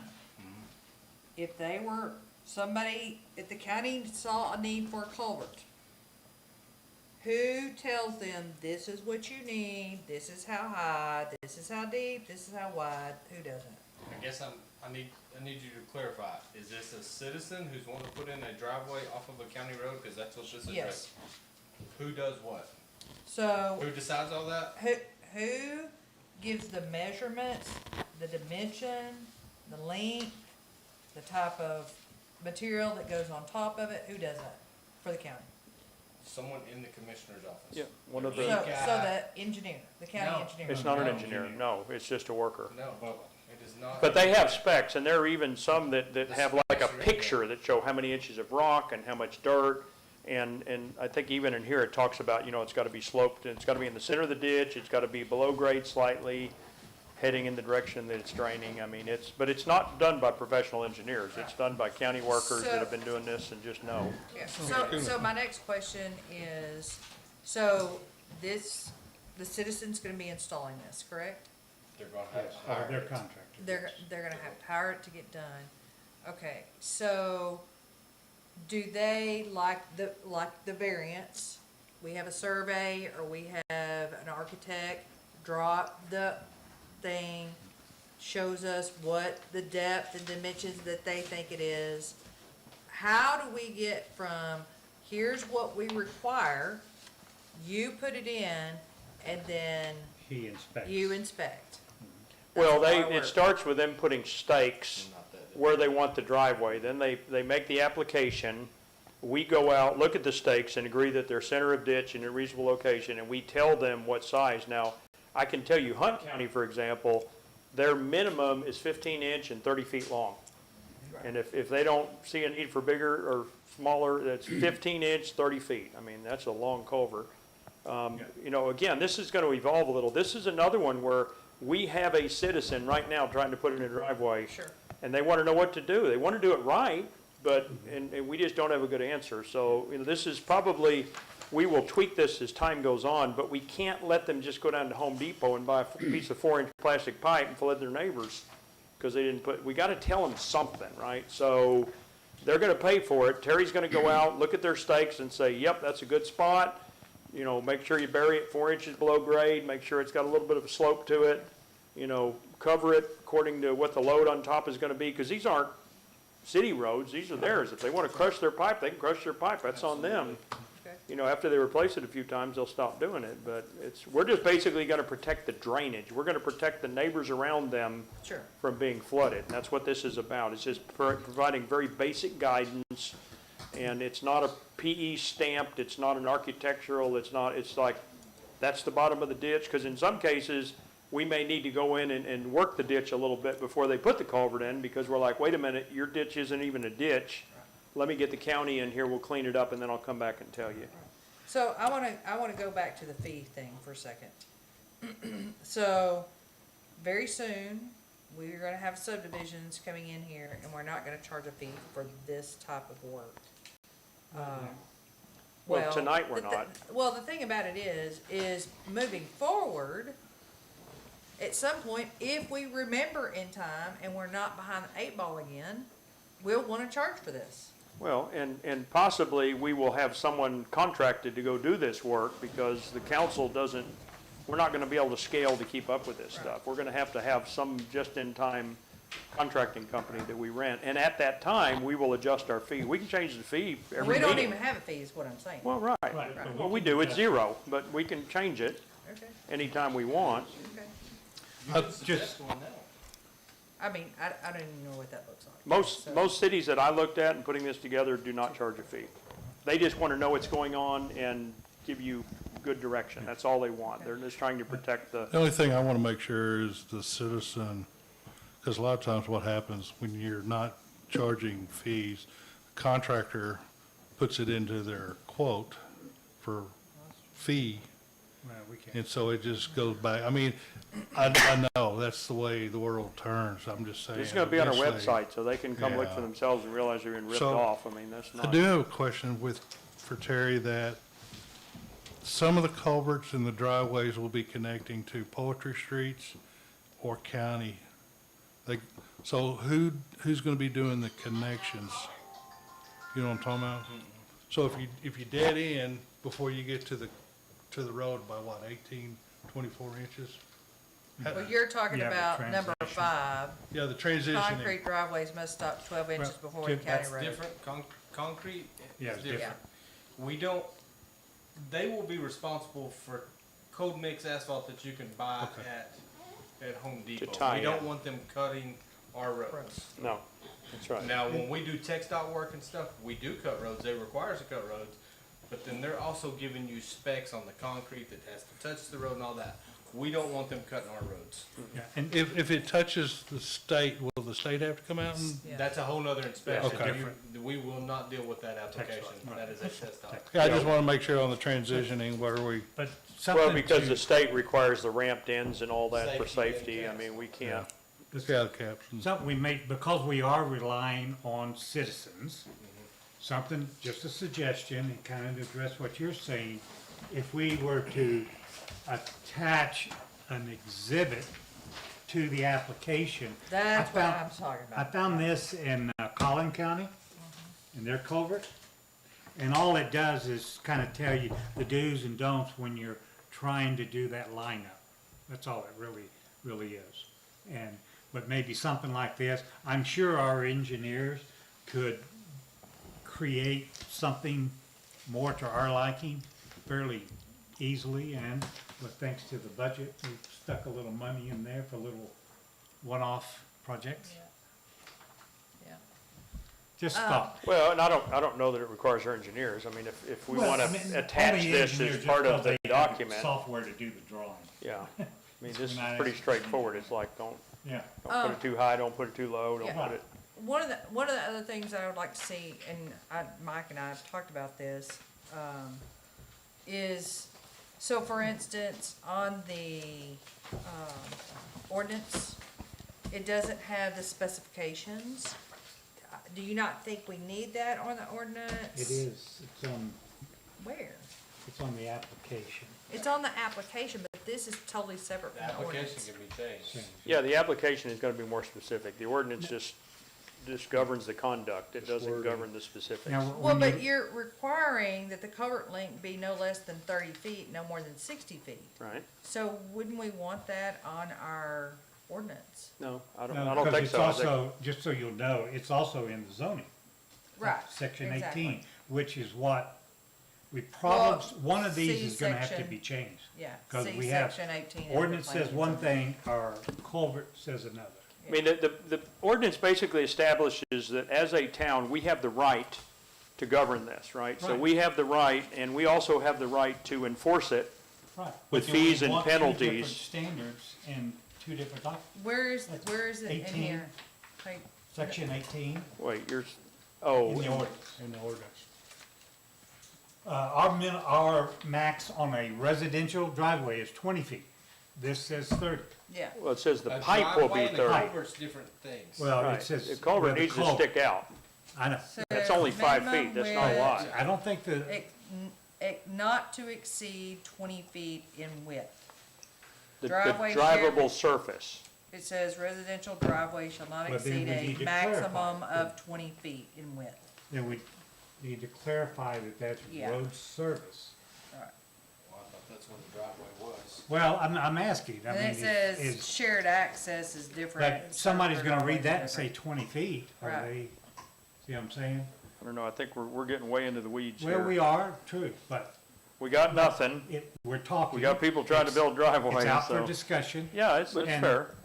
I Well, would say, I put in 3 of them myself for my property, and I didn't ask for any help.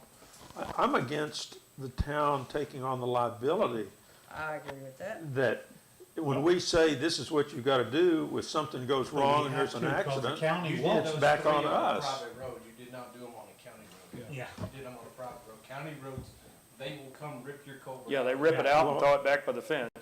But They this, can. wait a minute, this is for the driveway coming off of a county road. That's correct. It's not on the road It's itself. not on the No. road. It's- No, Okay, It's the private drive coming off. it's of to the ensure culvert. that water running across the front of your property doesn't dam up and flood somebody. right, but you Accidentally. can have it really big and it plugs up with leaves and you can still have Well, it. that's an Sure, issue. That's a maintenance issue. Right, that's a And maintenance that's issue. addressed in here. And see, I guess that's, my feeling is that the town's taking on the liability by requiring certain specifications. Like you're taking on the liability by not having any specifications. Right. Well, Because that's what if we've we- always had. I mean, I put in mine, nobody No. told me No, what to On a do. before- private road. And before, the No. county had them, not On- us. on Now my we have to ditch- do it. On the On- county road side, On the county road side, going in, that must have been acceptable, because they will tell you. Yeah, if they drive by and see it and they don't like it, they'll rip it out and they have the right Or to if do there- it. or if there's flooding Yeah. problems and they find out that's one of the causes, they'll come through and clean it out for you. Yeah, if we don't do it, I can assure you, there are people around here will not put a culvert in. They'll just pile up dirt and rock and call it a driveway. And it, And then that floods and somebody now it else's runs over property. our roads, and now our roads soften up, and Well, we- that's, yeah, absolutely, I understand all that and agree with it. It's the liability that it seems to me like we're taking on by requiring certain specifications for the driveway culverts. you know, I guess we could Well, argue this that, is- but I can tell you the counties are doing this all over the state of Texas. They're and a there's- town, they're not doing it, so we have to take on the responsibility, and all we're doing basically is taking their requirements. Yeah. Their specs, their application. We're just taking over the job that they used to do for us, so. Changing it from And you Hunt know- County to Poetry. Well, let's look at the positive in this. The homeowner, whoever this is, has been nice enough to come to us and ask, do we have certain specifications for a culvert? And, well. Well, they went to the okay, county, there and the you go. county said, we don't do that anymore, and then Right. came to us and said, Yeah. okay, what do I need to do? Right. Well, and I guess here's my other thing, is I understand, if Terry says something, I know he's right, he's thought through it. But Terry's not gonna be on this council forever, maybe. Then who's And gonna then- do it after And then Terry? after that, is the person that does it gonna be as qualified as Terry? And I think That's that's true. part of, That's kind of part what of we the- talked about early in the beginning. We need to start making those plans, Plans. but right now, what can we do? Yeah, we If can't I'm tell not- I'm people not no. sure. I'm And not if we're on not that issue right educated, now. we can't. Right, but I mean, you're, Future councils. but you have experience doing We it. do a lot of dirt work and. Right, we do a But lot of- over the next year and a half, we'll figure it out and do, you know, we gotta do something. We got people buying houses, building houses, moving, I mean, we can't like stop, or they're gonna start suing us. I mean, the they're gonna- biggest part of our road issue is runoff. We're working on ditches too, Mike. Yeah. Run off Yeah. and plug Yes. from debris and grass, et cetera. So, and I guess that's what really comes down to my only concern is how will we always have somebody qualified, whether it's experience or whatever else, that is doing it? In my view, it shouldn't be council members forever. It's just short term. We gotta get started. We can't hire anybody. I don't even know who you'd hire. The county won't do it for us, so we gotta do something. So Well, we get started. the alternative is our engineers, which we pay for Well, and then. that's fine. We'll figure that out, but let's tell them how we want it done, not let them design it and overcharge us. Well, there's gonna be, each situation is gonna be different. You know, I'm gonna go back to Michelle's property. That culvert is way too small. This wouldn't even suffice in her driveway. Well, and it's It would have crushed to be too. much It's bigger. not even open. This doesn't regulate the size, nowhere in Right. here. Well, it's saying, Hers was in, probably undersized when it was built, but to the Exactly. point that development upstream from her is now Exactly. shedding more water than Right. it did previously. exactly, exactly. And there's ditches silt in, which we're working on ditches, all that has a combination. Okay. But you share the same sentiment that many citizens have reached out to me about. They're scared of the town taking on liability, what's our expertise? Yeah. Same thing she asked me. There is no right answer, but I can tell you the engineers with the counties are not figuring They're these not culvert touching sizes. Okay. And the one that was recently done that's now flooding 2 years ago, the county's not liable for that. It was sized appropriately at the time, the water At the flowed time. through. No, which one are you talking about now? Well, I don't wanna point it out, but there was Right. one that the county did recently, last 2 A years. driveway? A driveway culvert for a citizen.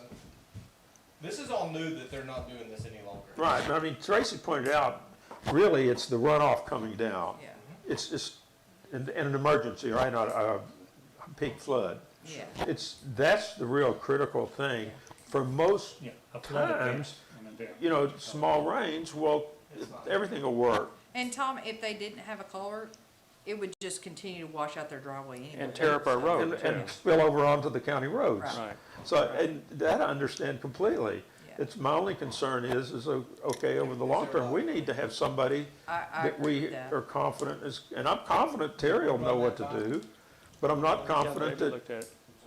if Terry decides not to run again, well, what are we gonna do? Yeah. Pay for Well, it. at some point, we will have to hire, whether it's just, here we have these for culverts that have been installed, we go, I don't know if it's the engineer or some labor person that does this, it's part of their job or whatever. You know, just like inspections are all being farmed out to different people instead of cities having their own inspectors, it's kind of gonna be on the same thing. we're just gonna have to hire it out. Well, and, I will tell you that there are lots of things that we're having to make decisions on that would terrify some people. One would be trees. Yes. I mean, you got the case in the news a while back of the poor lady that's paralyzed because a tree and wherever it was fell on her car and crushed her and all that. And I'm dealing with trees like every month. This one's leaning, okay, we got it removed. That one's leaning, we got it removed. That one. Ton of them. I mean, we're doing, I think, a good job of it, but if you want to put detail, I mean, the joke used to be anybody with a filing fee and a typewriter could sue you. Right. Right, and it's still that way. Now Yeah, they it do it is. with their computer, but it doesn't take, so it's, I don't think we can live in fear of lawsuits. We need to be able to show good faith, due diligence in handling these things. We got nothing right now, and people want something. And I think the county's working shoulder to shoulder with Terry and us, I think is a good start. They're gonna share all of their wisdom on it. This is not a forever solution to the opening of the meeting tonight in the workshop. Put that on the list, okay, how are we gonna deal with it? I mean, it's all kind of a public works engineering Well, okay, function. and I agree with it, with that contingent, is that this is our solution for now, Temporary. but it's temporary. But in the long term, we've got to, or we or another council has to figure out how to do it, because we're not always gonna have somebody as qualified as Terry. Right. It's just a fact. Well, I think that's understood. We're not gonna put that in the So- ordinance, but that's understood. So- Well, I'd like it noted in the minutes, is that that's my Well, it concern. will be. Everything recorded will be typed. Okay, I'd like to make sure Ann notes She that knows. that's my concern. She I does agree. the I agree. transcription, so I agree. Thank you. she's typing now. Okay, stand by. Okay, any other, we need to move this to citizens. Any other comments from council? We beat it to death? Anything we want to change on this? Like I said, I spitballed and pulled several together as Well- I read through it. I'm gonna go back to Dale's point. Whatever we have on the planning and zoning document should reflect on Well, this P and document. Z needs to change that. Yes. You can't put a 20-foot culvert under a 20-foot driveway, no. I agree, It just so- doesn't work. Well, I don't, it- to me, these are dissimilar as much as you No, want to no, make I it agree. similar. I mean, you Cause have. they to have, explain they it. have this with for business driveway in the planning and zoning, not residential. Well, what this is gonna give us, just all remember then, when we start looking at the P and Z ordinance, that we said we define driveway versus culvert. We're learning. We're gonna iterate and learn as we go, so. Okay, That's why let I me, brought this with me. let me take it to the citizens. So speaking on this one, we have Tara, Shelley, and Robin, and Kenny come in at the end. Tara Singovich, Town of Poetry. So we're a small town and I see this as kind of one of those growing pains. You're not gonna, it's not gonna be perfect, but it is important. I think it's really important. The county dealt with it for 5 years for us. And now they're saying, no, you're a big town now. You've grown up a little bit. You're going to take care of this. I do think that perhaps I'm grateful that Terry does have the knowledge on that, but maybe documenting it with pictures and saying, okay, we had this, we did this, and I don't know if I guess you're saying there's a standard protocol for that. I don't think it's rocket science, but having a standard protocol, having that documented, and then of course we have town insurance. As long as we follow the standard protocol, I think we're fine. And this I don't is a think we sta- have to worry I think about this that. is a standard. Okay, thank you. Shelley? Okay, Shelley passes. Robin?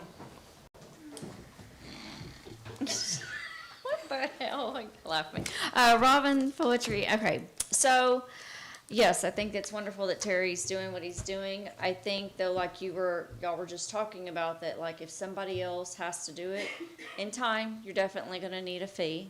Start out little like you did with the other 175. But you're gonna have to have something in place because, just as an example, we live in the country and people do what they want to do or think, hey, I'm going to save money and I'm going to do it myself. Not everybody is an overachiever like my husband is. If y'all have seen my driveway, what the hell he did. I mean, we went crazy culverts. We have concrete Careful, this is ditches. being recorded. I don't. He knows. Sorry. I mean, we have concrete ditches. And then we had that new big old fancy asphalt put in, and thank God, because this is the first year that when we've had massive, massive flooding, we can get out and open the gate and our feet never get wet. So I welcome, that was a big plus. But I'm just saying, you don't he didn't hire anybody to do any of that culvert or that concrete work or I mean, he did all of that just on his knowledge. You've got people that are like, hey, I'm gonna do things so I can save money. I live in the country, you know, this is what I'm gonna do the best I can do. So I really think it's great that we are gonna have that y'all trying to match the standards up since the county's not doing it for us anymore. But I do think maybe after we get past this driveway thing, maybe y'all like revisit it in a few months and go ahead and get a fee at least added on it and get the two We need matched to up. find the cost. of Yep, we'll what- figure out Yeah. something good for us. Okay, thank you, Robin. Kenny? Yep, you gotta come up to the microphone, we wanna hear everything, we probably have thousands of people logged in right now. when you go home, Don't make me crawl under the table, Kenny. Well, I'm not throwing anybody under the bus. come on, Yeah. Kenny, bring it. Would y'all get ready to write the ordinances and stuff on culverts and driveways? I would like to be included in that. Okay, Some of the things we need to do on driveways is angle of entrance. I agree with that. Flare? You know Flare. why? Flare. Flare? Yes. Well, not flare, but angle. Like, you know, the neighbor Like across an the apron? street So- from us, Like an apron? an approach. Approach. Yeah. like our driveway angles in. Yeah. Our neighbor across the street is Sure. Straight, so they tear up our culvert and our easement. 18-wheelers are destroying our driveway and our neighbor's fence, trying to get in and out, and bringing supplies for their construction. So we need to look at angle of approach on driveways along with culverts. Okay, very good. Thank you. Especially with how narrow are some of our roads are. Well, and to that comment, when I was pulling together some of this, as Terry was also, one of the things I found was most towns have a driveway and culvert ordinance. And it dictates both the construction of the driveway, angle, approach, widths and all that, as well as the culvert. We're starting small. Let's just protect our road and the ditches, okay, the culverts. We're not gonna bite off driveways yet, because now you're getting up people's business a little bit. But I don't think there's harm in giving some advice. It's like, I know you think the 8-foot gate is wide enough and the little, but trust me, it's not gonna work, okay? It's just not. So we'll get there. Let's start with baby steps. Okay, that's all from the citizens. Back to council. Any more comment on the ordinance before we seek a motion? So again, you are approving both the ordinance and the application that goes with it. This will become part of the process. It will be made available on the website so citizens can find it. And to the point that was made, we will come up with a way to kind of do record keeping where we can document. So if we say one thing and it ends up something else, we can prove. So were there corrections though, before we approve? want to address this at all, or just? Well, what's the will of the council? I don't get to vote, necessarily so. like that one because it has one abating and touching the road. That one shows one touching the road, not that one. Up here? Nope. This is touching. It says right top- driveway even with the edge of the road. The That's top wrong. pictures are the level. The Yeah. bottom pictures are how it Top touches down. the road. Right. So do we even want it? I just brought it as a suggestion. It's just because I Well, look I at think it it'd be, as I think it'd be good. citizens are gonna be having Yeah, what does the that look like? responsibility. And if you gave them a picture, speaks Well, 1,000 okay. words. Maybe a picture later. I can tell you there's a couple problems with this. Okay. Edge of road, the top one's a problem because we don't want them touching the road. Right. And then the top group, all driveways out here are not gonna come in level with the street like you have Right. on these pictures. Right. Some, Michelle Kirby's, for instance, and that road are strong inclines. Right. Right. So, yeah, so maybe we can work on this and amend it later, but I don't like this one as it's written. Okay. No, this is Just just a personally. sample. That's all Yeah. it is. Okay, so what's up for consideration is the ordinance and application as written. As written. Do I have a motion? I make a motion to approve the resolution, or the ordinance and the application. Okay, I have a motion. Do I have a second? I have a second. Okay, second from Tom. All in favor? You're a no? Oh, I'm sorry, yes. I guess, hey, you made that, then you, I think you can vote against your motion. Okay, that passes. Thank you, council. Okay, moving on to the next one. Maybe we'll make up some time here. So, it turns out every single year, every government in the state of Texas has to say what their newspaper is going to be. We're in a new year. We get to make this statement again. So in the past, we have selected the Terrell Tribune as where we post things like the variance hearing, which has been in the paper. If you read it last Saturday, you would see that variance notice. When do you have to put out, so that's Monday? It had to go in a minimum 15 days ahead. So it was in last Saturday's, and the hearing is like a week and a half away, so. Okay.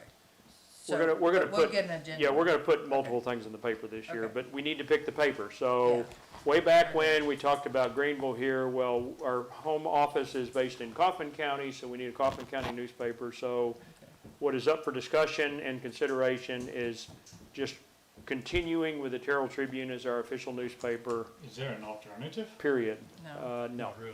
Okay, so. I make a motion that we accept it. Citizens, We gotta wait for citizens. citizens. This is a very controversial, Hey, man. very controversial. We got two people, Tara Sinkovich and Robert Followell. Pass, Okay. pass. Oh, my gosh. Okay. Doug? I'll make a motion to pass. I second it. Now, wait a minute. Who wants to be the motion? Who wants to be the second? Terry's a motion. Okay, Terry's the motion, Doug's the second. Okay, so again, what's under consideration is selecting Terrell Tribune as our paper for the next year. I have a motion and a second. All in favor? Aye.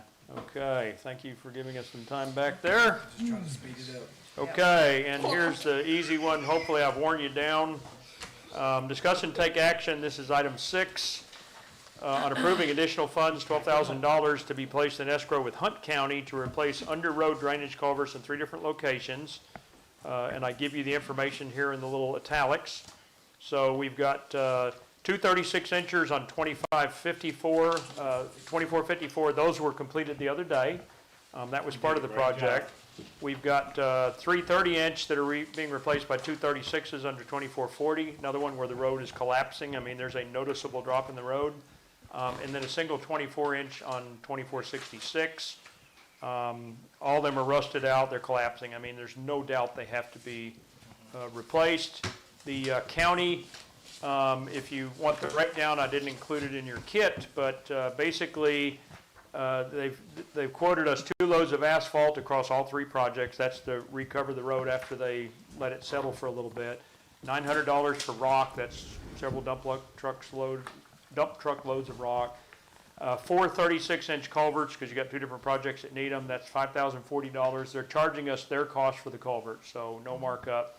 1 24-inch culvert is $831.60. That totals $11,171.60 to do all of those. I rounded up to 12,000 because it's an easy number, and that money is in escrow. We're going to continue to use that against multiple projects. We've authorized them, Terry, to go ahead and proceed, which is why the one got done the other day, but we don't have enough money in the bank to cover all 3. So I want to replenish. We know this is what we're going to spend just on this, never mind any of the others, so I want to replenish that. So my ask is for 12,000 even to go into Hunt County Roads escrow account. Discussion? No motion yet. We got citizens. I don't have any problem. Okay. I don't have any problems. I just want to see where we're at, how much we spent with Hunt County so far. So we have It's- 5, 10, 12? You got the financial report, you got the Yeah, escrow. right here. It's not very much, That's I can tell you, not- for what we've done. But that's not all of the money that we've spent. That's the thing. It's Or is 2 that- pages. Hunt County should be 2 pages. There's another page there somewhere that you're not pulling up. I don't think my packet was correct, but Blame it on the printer. Well, that's I one have thing we 2 do need Kaufman to do. counties. Printer, yeah. Well, maybe it was Kaufman. No, here, 2 pages. Okay, so you got $4,300 credit back they gave us. Yeah, I remember We did pothole repairs here for 2471, and then we put another $5,000 in that we haven't spent against. Coffin.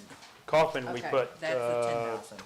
yeah, Okay, all yeah, right, 10, I'm good. something like that. Yep, it's one of those where we're gonna spend this money, we're not earning any interest on it anyway. Right. So it's just as well sit there, because again, they take each one of these jobs to the judge in their respective counties, and one of the things the judge asks is, do we have the money? And if they don't, then you got a whole nother iteration of a couple of months, and this is really helping us, so. I mean, I love the system that we laid out here. I think it's great. Yeah, it really is good, yeah. You know, we just,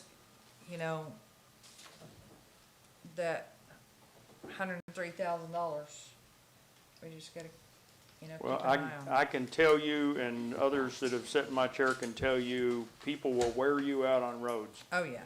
I mean, Yeah. it's like the Sure. single biggest antagonist out here, right? Well, and So I would like to see my us- goal is to spend as much as we can afford on roads, because also, it's sort of like putting a little caulk in the outside of your house. If you don't do it in time, now you're replacing boards, now you're replacing siding, now you're, Yeah. so by keeping our roads healthier, we're avoiding accidents, because you got more drivable surface, because we're fixing the edges where they're missing. People aren't asking us to buy them new cars and new tires and new rims, which we're not doing, by the way. Thank goodness we have, what's it called, immunity. Yeah.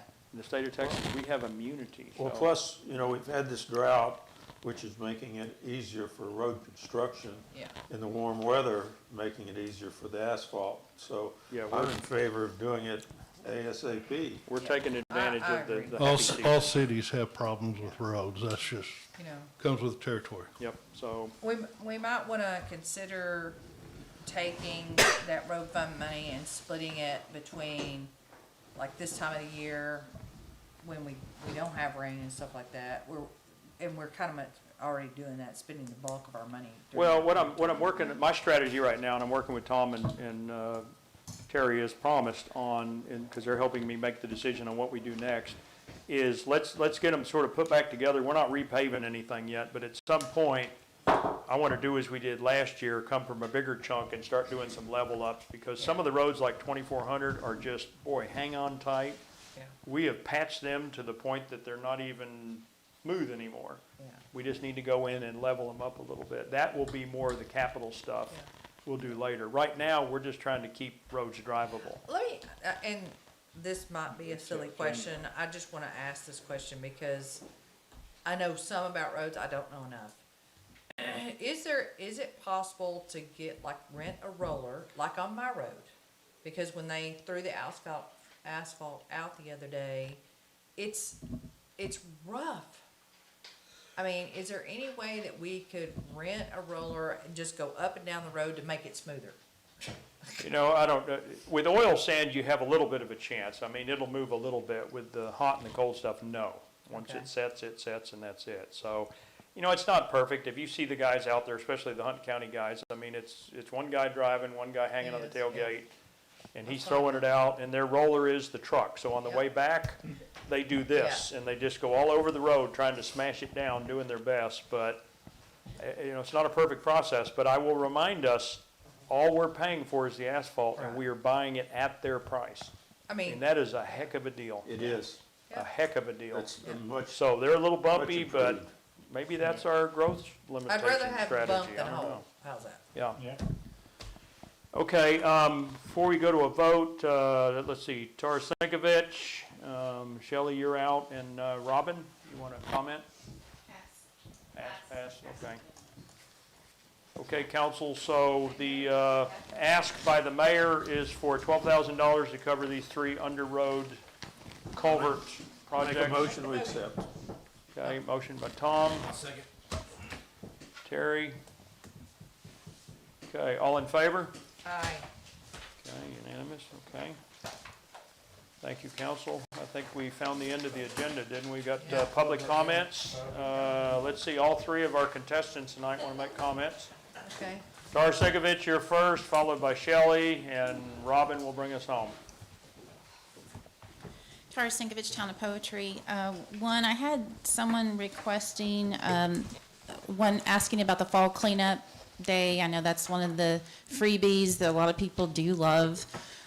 So I hadn't, maybe that's going to be scheduled for next month or to come on the agenda for next month, but just know I've been hearing that people are wanting that. some in my own family. But there are, and then also, I didn't hear on any of the reports, and I was hoping to hear that, about, I keep banging this drum, but it is, roads are like the number one thing. The grant that's in the works,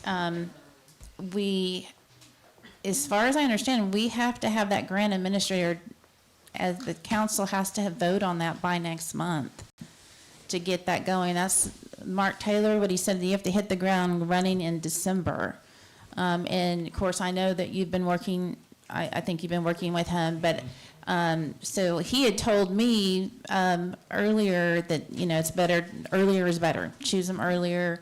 And I know you don't have to pay anything until you get paid through the grant. But that is a concern, and I didn't see a report on that, so I just kind of wanting, and I know you're not really supposed to answer too much except for factual, but I do have that question, so I just wanted to. Yeah, and council hold back, but I will just say as a matter of statement of fact, we are on top of it. We've got a couple of council members and a citizen tracking that very closely.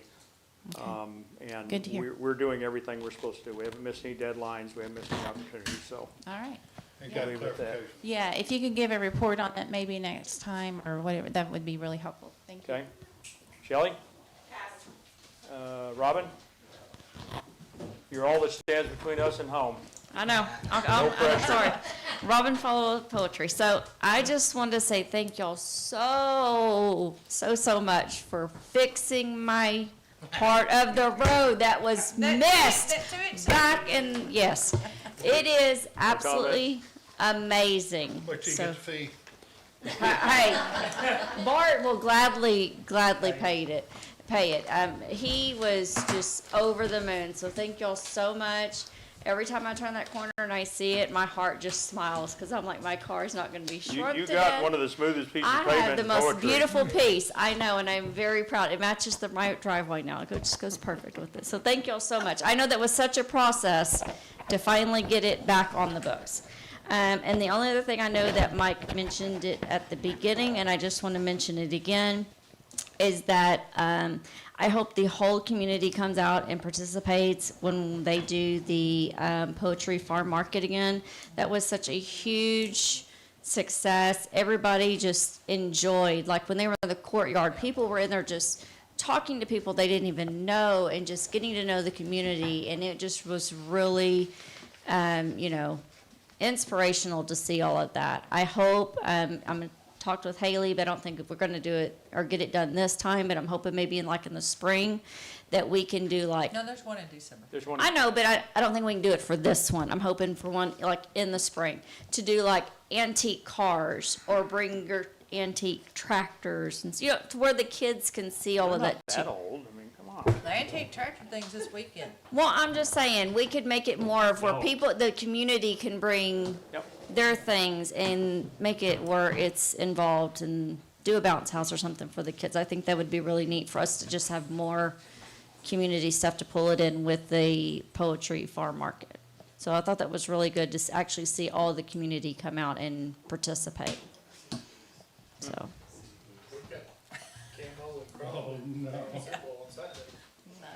yeah, so anyways, my biggest thing was thank you for my beautiful road. You're welcome.